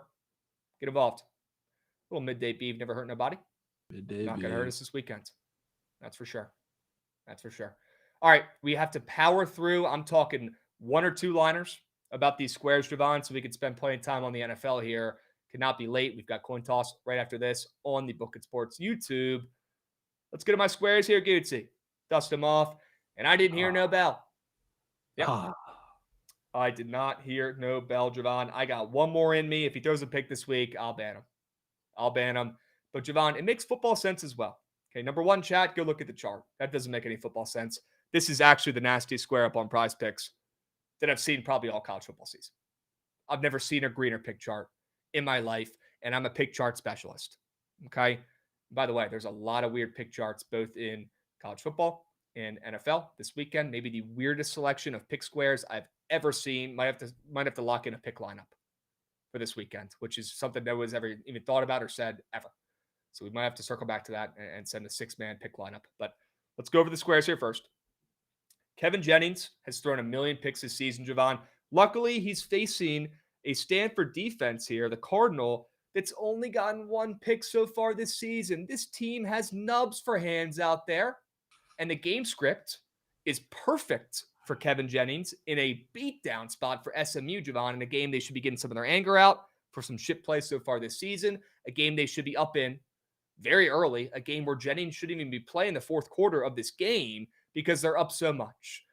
So he's not going to be throwing a ton. He's not going to be taking any deep shots. They're going to run the rock against this defense, and they cannot get a pick to save their life. They've won the entire season. So we're taking the less than pick for Mr. Kevin Jennings. I got one more chance for him here.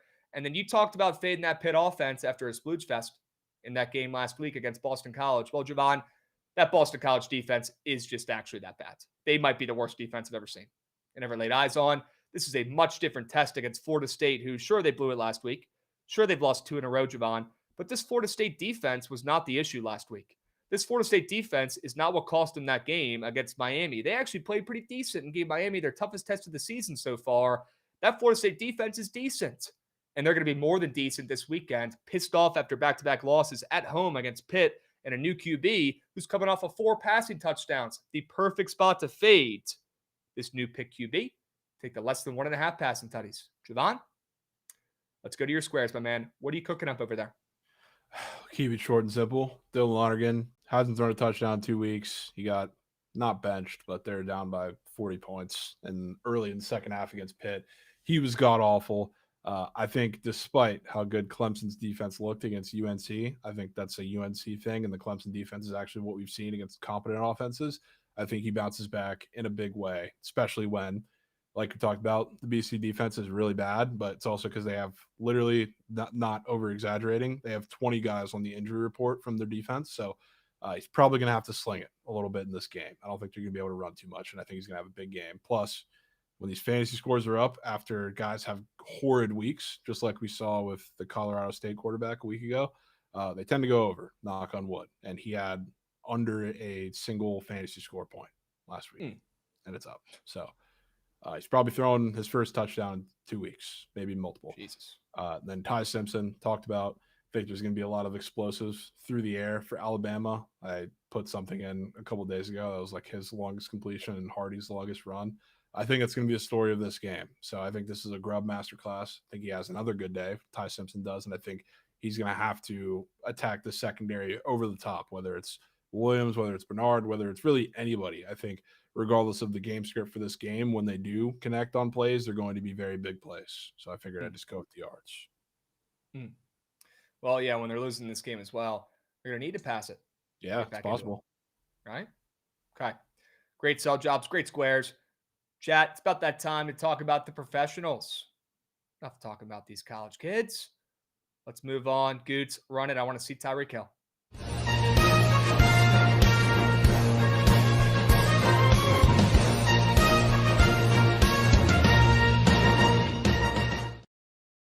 think it's time to maybe take Jalen Hurts out of that intro. I'll say. Can we work on that, Gootsy? I'm keeping the vintage now. Can we work on maybe getting Jalen Hurts? I'll only do it if I can get Lamar in there, but put him in. All right. Put him in. Please. Let's get Jalen Hurts out of that intro, please. Yeah, let's move. Let's groove. Okay. Let's talk about our NFL winners for this weekend. And what better place to start, Jovan? And again, I did it again with the honorable mentions. Why do I do it every weekend? I forget every single time. Honorable mentions for college football. Indiana, Oregon, under 53.5. Nebraska, Maryland, under 47.5. Had Kansas State plus 1.5 in here, but I'm going to go ahead and delete that right now out of respect. Georgia State plus 2.5. Arkansas plus 12.5. Florida plus 7.5. Wisconsin plus 3. USC on the money line. Auburn plus 3.5. And Arizona plus 1.5 I like as well. Jovan, any honorable mentions for college before we dive into the NFL? No, I'll just save mine for the toss because I think we're going over all those games. W coin leans. Okay. All right. Let's talk about some unders on an NFL Sunday. I'm taking a nasty under in the Chargers and the Dolphins game, Jovan. After a couple straight overs in this Dolphins game, there's some weird squares up, and we'll talk about one of them when we get to the squares for the NFL this weekend. Some weird-looking squares, and maybe you think this Dolphins offense is not going to be very effective this weekend. And the Chargers coming off of 2 losses, Jovan. A bad one against my commies where they had a big lead and they blew it. Their defense is going to turn up a notch. We know they have the guys. Okay, you're going to see them play their best game defensively of the season in this one. Not a great week for Tua. Not a great week for A-Chain. We'll talk about it in a moment. I think that Chargers defense stands on business. And let's be realistic here. The Chargers defense has not really been the issue in recent weeks. I'm sure they gave up 27 to my commies last week, but that's a really good commies offense and probably the best quarterback in the NFL. Before that, they gave up 21 to the Giants. That looks better now after what we saw them just do to the Eagles. Before that, their defense was absolutely purring. I like this Chargers defense. I think they bounce back, and I think they keep them in this ball game and win them this ball game when everybody thinks it's going to be Justin Herbert bouncing back and splooging. I'm just not seeing it. And the Dolphins defense has looked a little bit better at times over the last couple of weeks than they did in the beginning of the season. And I also just think that Chargers offense is simply not as good as people expected. And they have so many injuries, man. Their O-line is so banged up. They're probably going to start Hassan Haskins at running back and have Vital as well in there, which is just, I mean, come on, man. Come on. There's nobody better as a free agent to pick up than those guys, but that's trouble, and that smells very one-dimensional for this Chargers offense. And I don't care how bad a defense is in the NFL. They're still an NFL defense. If you're one-dimensional, they will find a way to find success. And there's a reason why this total is dropping from 45.5 to 43.5. Javon, looking at this spot for the Chargers after back-to-back losses and looking at how this Dolphins offense operates, doesn't this look like the easiest over of the weekend? Well, if it is, then why is it dropping 2 points? It smells like a nasty under.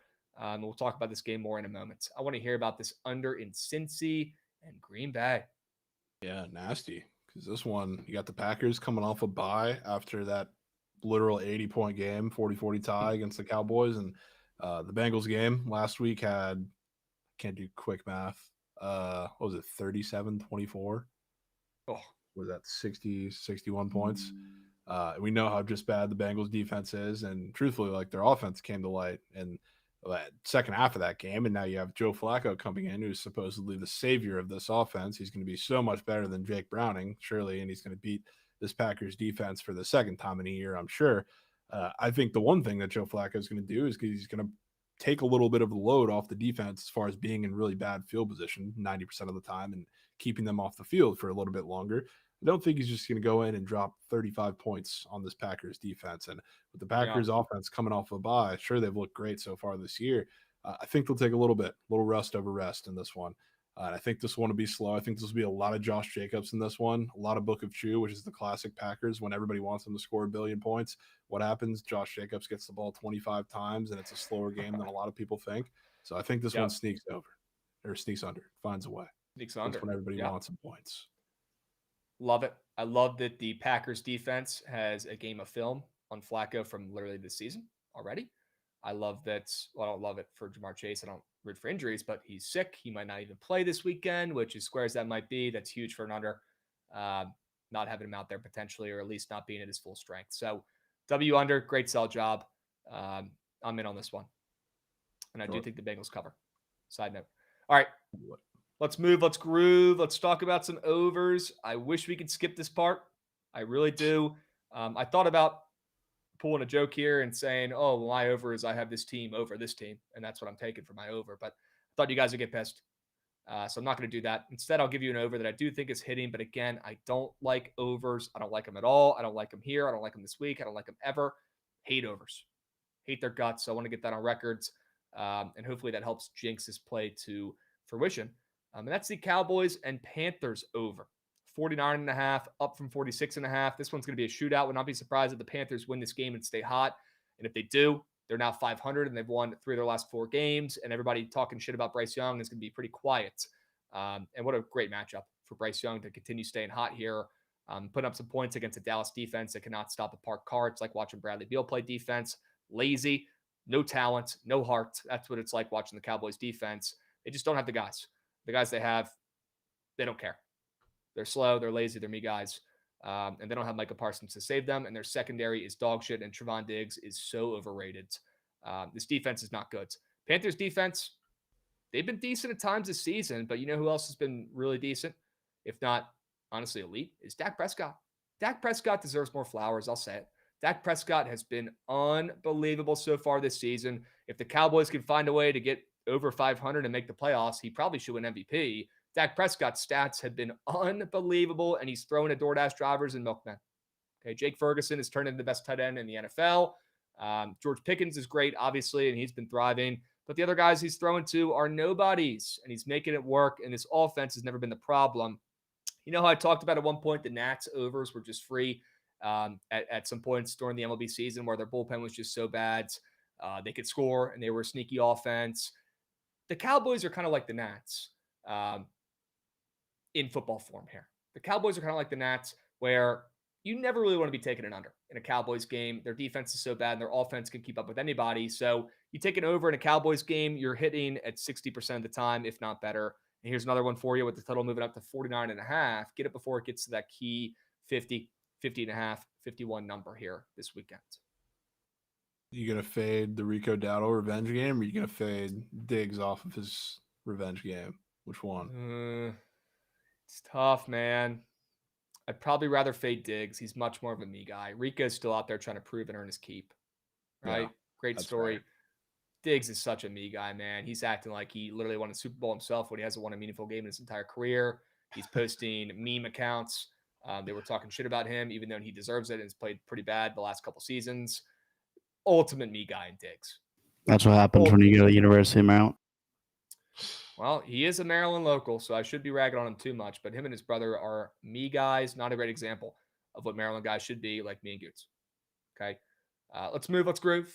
Want to hear about this over you like in New Orleans and New England? Yes, battle of the two teams coming off of legacy wins last week, and also really good defensive performances. Which the Saints, they were very fortunate. Their defense played well, but they also generated a bunch of turnovers. I think the Giants' offense played a lot better than people think in that game. They just made huge mistakes at very crucial times. The Patriots' defense just played well against Josh Allen. They did everything they were supposed to do, and on the offensive side, everything that I said was going to happen happened. Drake May took everything that was underneath. Despite, early in the game, it took a little bit to open that up, but he took everything underneath, and he's been elite in that factor. I think this is the game where the Saints, who are a little bit more of like an aggressive zone defense, they're going to give him some shots over the top, and I think he's going to take him. I think this is the perfect game for that. I think he's going to dink and dunk his way down the field, same way Jackson Dart did for a lot, and he's going to use his legs in the same way. But I think now, once you get onto their side of the field, they've shown a big propensity to get super aggressive, bringing pressure, which is exactly when I forget who caught that long touchdown pass. Maybe it was Wandale last week the Giants had. But whoever caught that was the exact same thing that happened. They brought pressure. It was wide open over the top, over the middle. I think you're going to get a couple of those looks from Drake May, and he's going to have a chance to take top off. But I also think the Saints defense, or the Saints offense, with Spencer Rattler is going to do a little bit of the same thing, a little more underneath. I think the Patriots defense is good, a little better than people give it credit for. But what a letdown spot after just dominating a really good Bills offense that nobody's been able to stop so far this year in the NFL. You just did it on the road for the whole world to see, and now you get to go in New Orleans with Spencer Rattler, who has still been a little underrated this year. I think he's going to take it to him. I think this is a game where you trade shots with aggressiveness on both sides of the ball. You get points, which I think his total is also appears a little high, I would say. Yeah, I think that's fair to say. I do like the Saints in this game to cover. Probably doesn't happen unless this game goes over, though, as well. Yeah. Not necessarily sprinting to just fade the Pats offense that I think is still a little underrated. So, yeah, okay.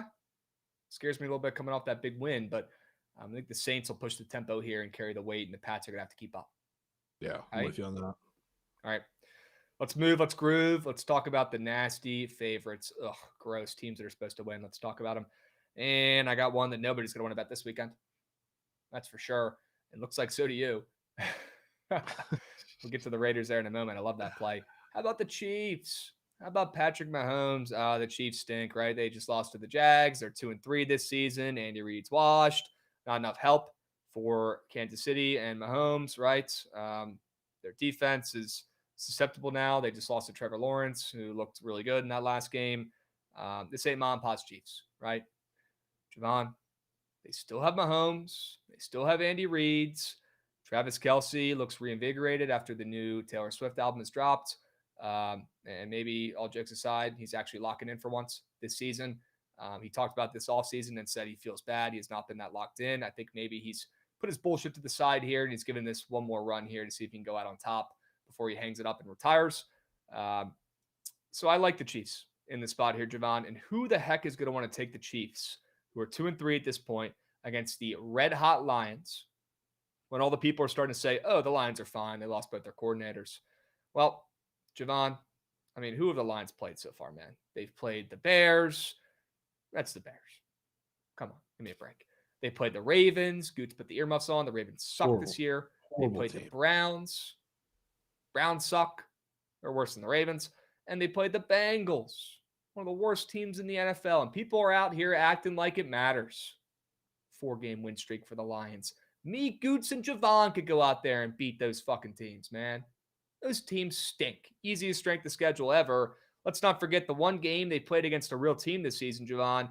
The Lions look like crap, and they lost 13-27 against the Packers to open up the season. W Survivor picked that week. Wish we made it a little bit further than that. But again, the Lions stunk it up against them when they played a real formidable defense. And this Chiefs defense has a lot to prove. We know they're better than they showed on prime time in that last game where they gave up 31 points to the Jaguars. So I want to buy low on the Mahomes. As crazy as that is to say out loud, number one, I just hate betting on the Mahomes and the Chiefs. Number two, just buying low on the Mahomes and the Chiefs is crazy to say out loud. But right now it's true. And I want to sell high on the Lions, who have played 4 Mickey Mouse squads with 4 Mickey Mouse wins and 4 Mickey Mouse covers. They can't keep getting away with it. You will see the impact of losing both their coordinators in this game against a legitimate coach and a legitimate team and the best quarterback of all time in Patrick Mahomes. Chiefs win this game and they win big.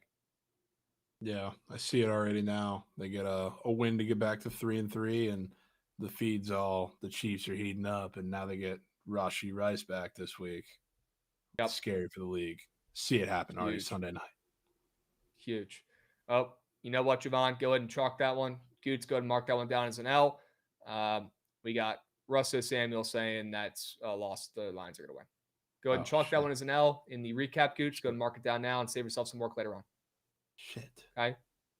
God, man. What do we do now? Russ said it's a loser. Oh. GG. GG. Jovan, tell me why the Raiders are covering in the first half. Yep. As a Titans better last week. Couldn't believe not only we got over with that with the spread, shout out DeMarcado, but ended up getting an outright win, which was insane. Maybe the luckiest win in the NFL so far this year. But now I'm going first half here because I think they're going to blitz them out of the gate with a lot of astringent. The Titans' run defense is not good. We've seen that a billion times. They go up a lot of explosive runs. Like Genty, I think not only is going to have probably his easiest matchup of the year in terms of the defensive front he's going to see, but it's also a run defense that gives up a fair amount of explosives, including the DeMarcado one that we saw last week. It would have been a lot cooler if he actually got into the end zone. But they give up a lot of long runs, and I think they're going to do a lot of that to start the game. First half, I'm hoping to avoid the impending Geno implosion. That's probably going to happen at some point against this defense, and maybe they backdoor it at the end. But I think the first half is going to be a lot of feed Genty. And Titans going out west, I think are going to get punched in the mouth early. Can they respond against that defense? Maybe they can. Not early. Love this play from you. I was thinking about just laying the -4.5 in the game, but if you're saying jump, I'm just saying how high. I'm locking in that -2.5 first half. I'm with you. I'm with you. That way we don't have to deal with a Geno Smith meltdown. Yeah, he's going to do some bullshit at some point, man. Probably. All right. W's looks like Curdy Flaherty's putting a megalodon on the Chiefs. He says you got to pick your spots, chat. Curdy Flaherty might be locked in. He might be locked in today on a Friday afternoon. Good to see it. All right. I talked about a massive buy low, sell high spot with the Chiefs, right? Buy low on the Chiefs, as crazy as that sounds, and sell high on the Lions. Jovan, what if I told you there was actually an even bigger buy low, sell high spot on the slate this weekend? Would you believe me? I think I have one in my meat on tape play of the weekend, but what do you got? I'm interested. About the Cardinals, after their coach is literally punching their own players, after guys are fumbling the ball. Did that say Seattle on there? Oops. Oh. Beach. Yeah, we have upsets before meat on tape. Wow, I'm tripping. Okay. Goots, you're killing it as always.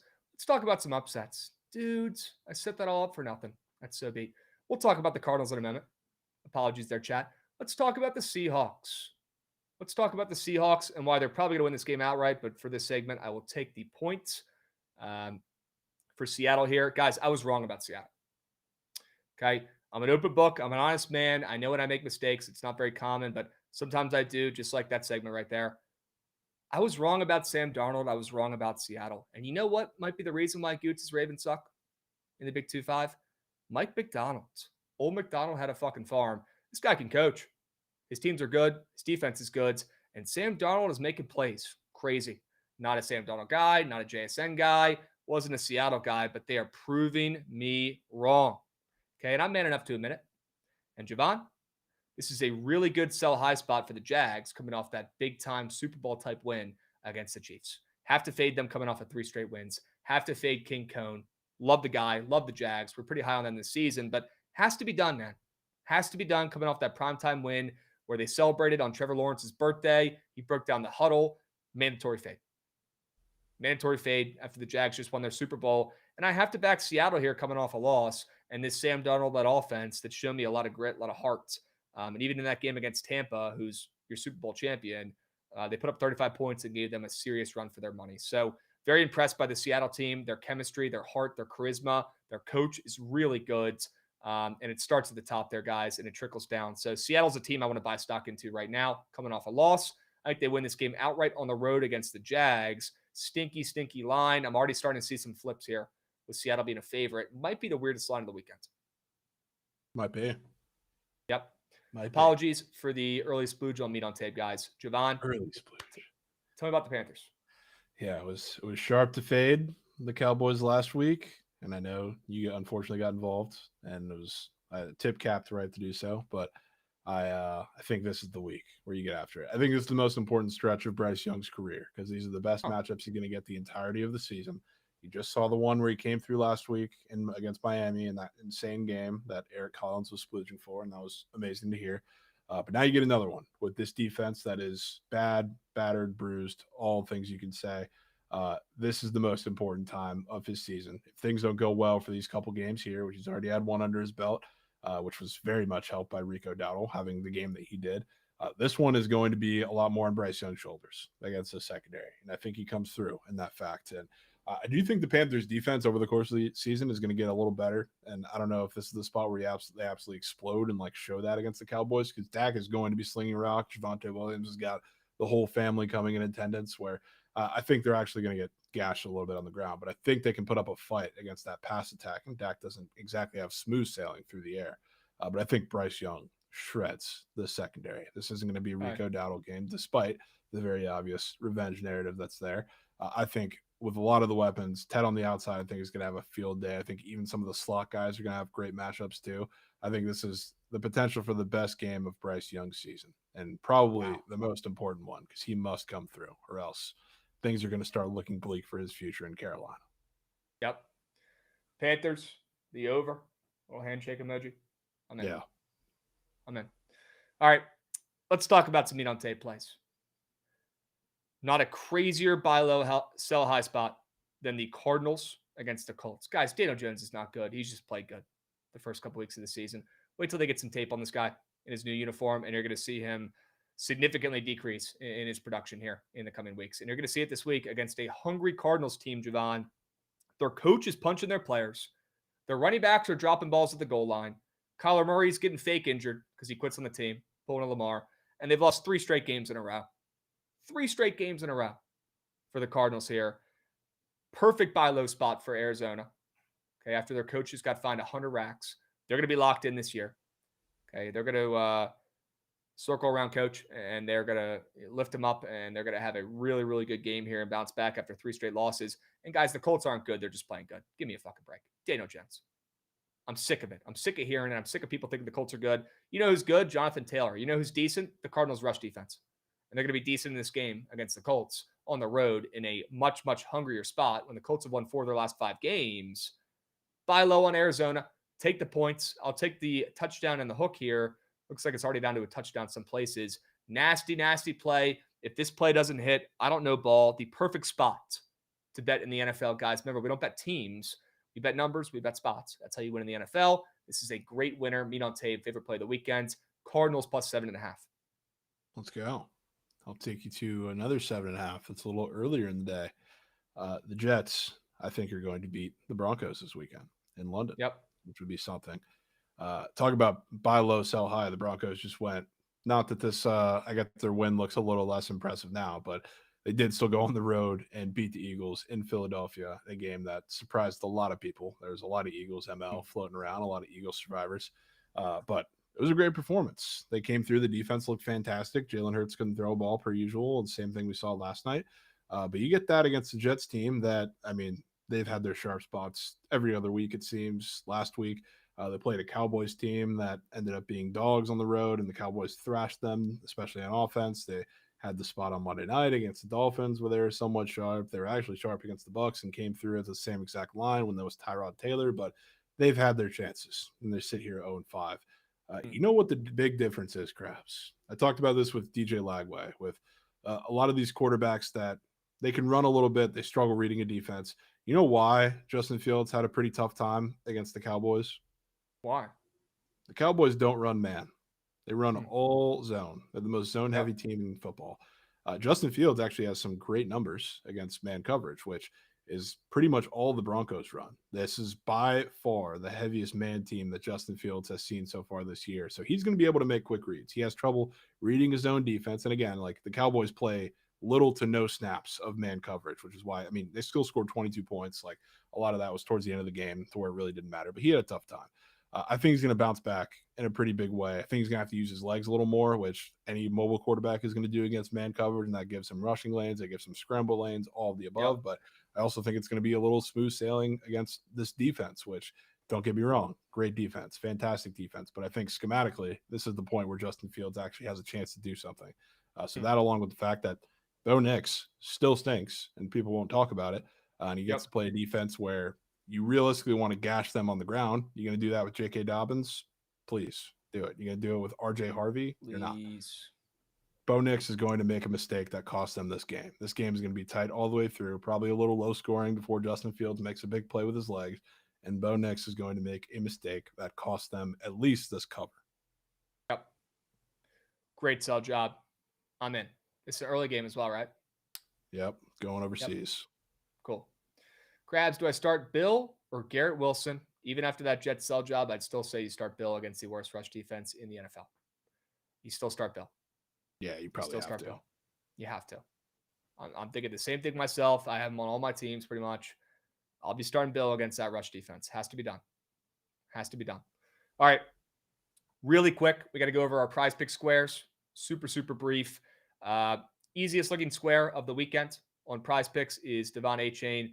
Half a rushing receiving touchdown, especially with no Tyreek, right? He's more of a factor in the receiving game. He's scored in 4 of the last 5 weeks. How is this offense going to do anything if Achane doesn't score? Well, I love the under in this game. I think the Chargers get their lick back and take a lot of anger out in this game. And after we've seen this Dolphins offense thrive over the last month or so, you're going to see them have their first Mike McDaniel stinker in about over a month. And Achane's not finding the end zone. Okay. Fade him, take his less than touchdown. I've been really, really good, despite Trent's propaganda of him saying, I don't hit primetime plays or I don't hit nasty squares. Could not be further from the truth. He's just making shit up. Here's another green square for you guys. After I've been on fire with these, take Achane, less than half a rushing receiving touchdown. He's not getting in the end zone this weekend. And then we've got Patrick Mahomes in the prime time. Everybody thinks he's washed. Everybody's so out on the Chiefs. Everybody's buying stock into their opponent this weekend in the Lions. Their defenses look good at times. Well, the Lions' D-line is good. Their secondary is not good. And Mahomes is going to slice and dice them up in a game with a high total. And he ain't throwing a pick after he threw one last week. Take the less than on Mahomes. He's going to play a perfect game under center this weekend and get a big-time win on primetime Sunday Night Football. Let's go. Shamos. Hey. Yep. Rare Mahomes. Shout out. Ooh, okay. I'm fading a Dolphin. You're taking a Dolphin. Love to see that. Yeah. Achane ain't scoring, but Jaden Waddle might. And now that fucking go. Not clapping for Tyreek getting hurt, but that was a part of the season-long cap, him potentially not being in the fold.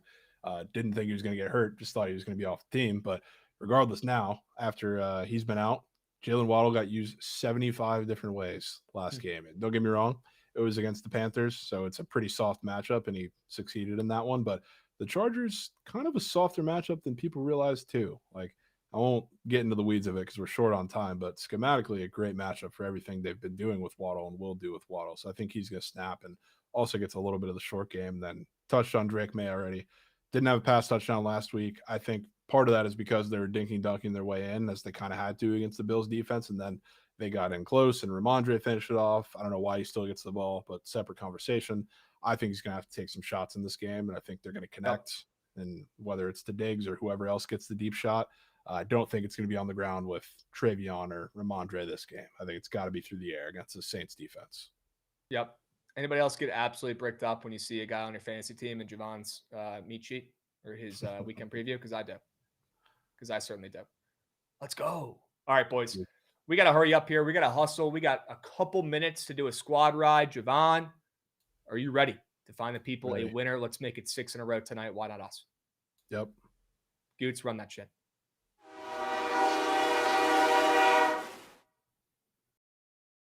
All right, chat. I already got a couple plays picked out here that we got to put in here, I think. I think we got to put the Mariners in here. I really do. I really do.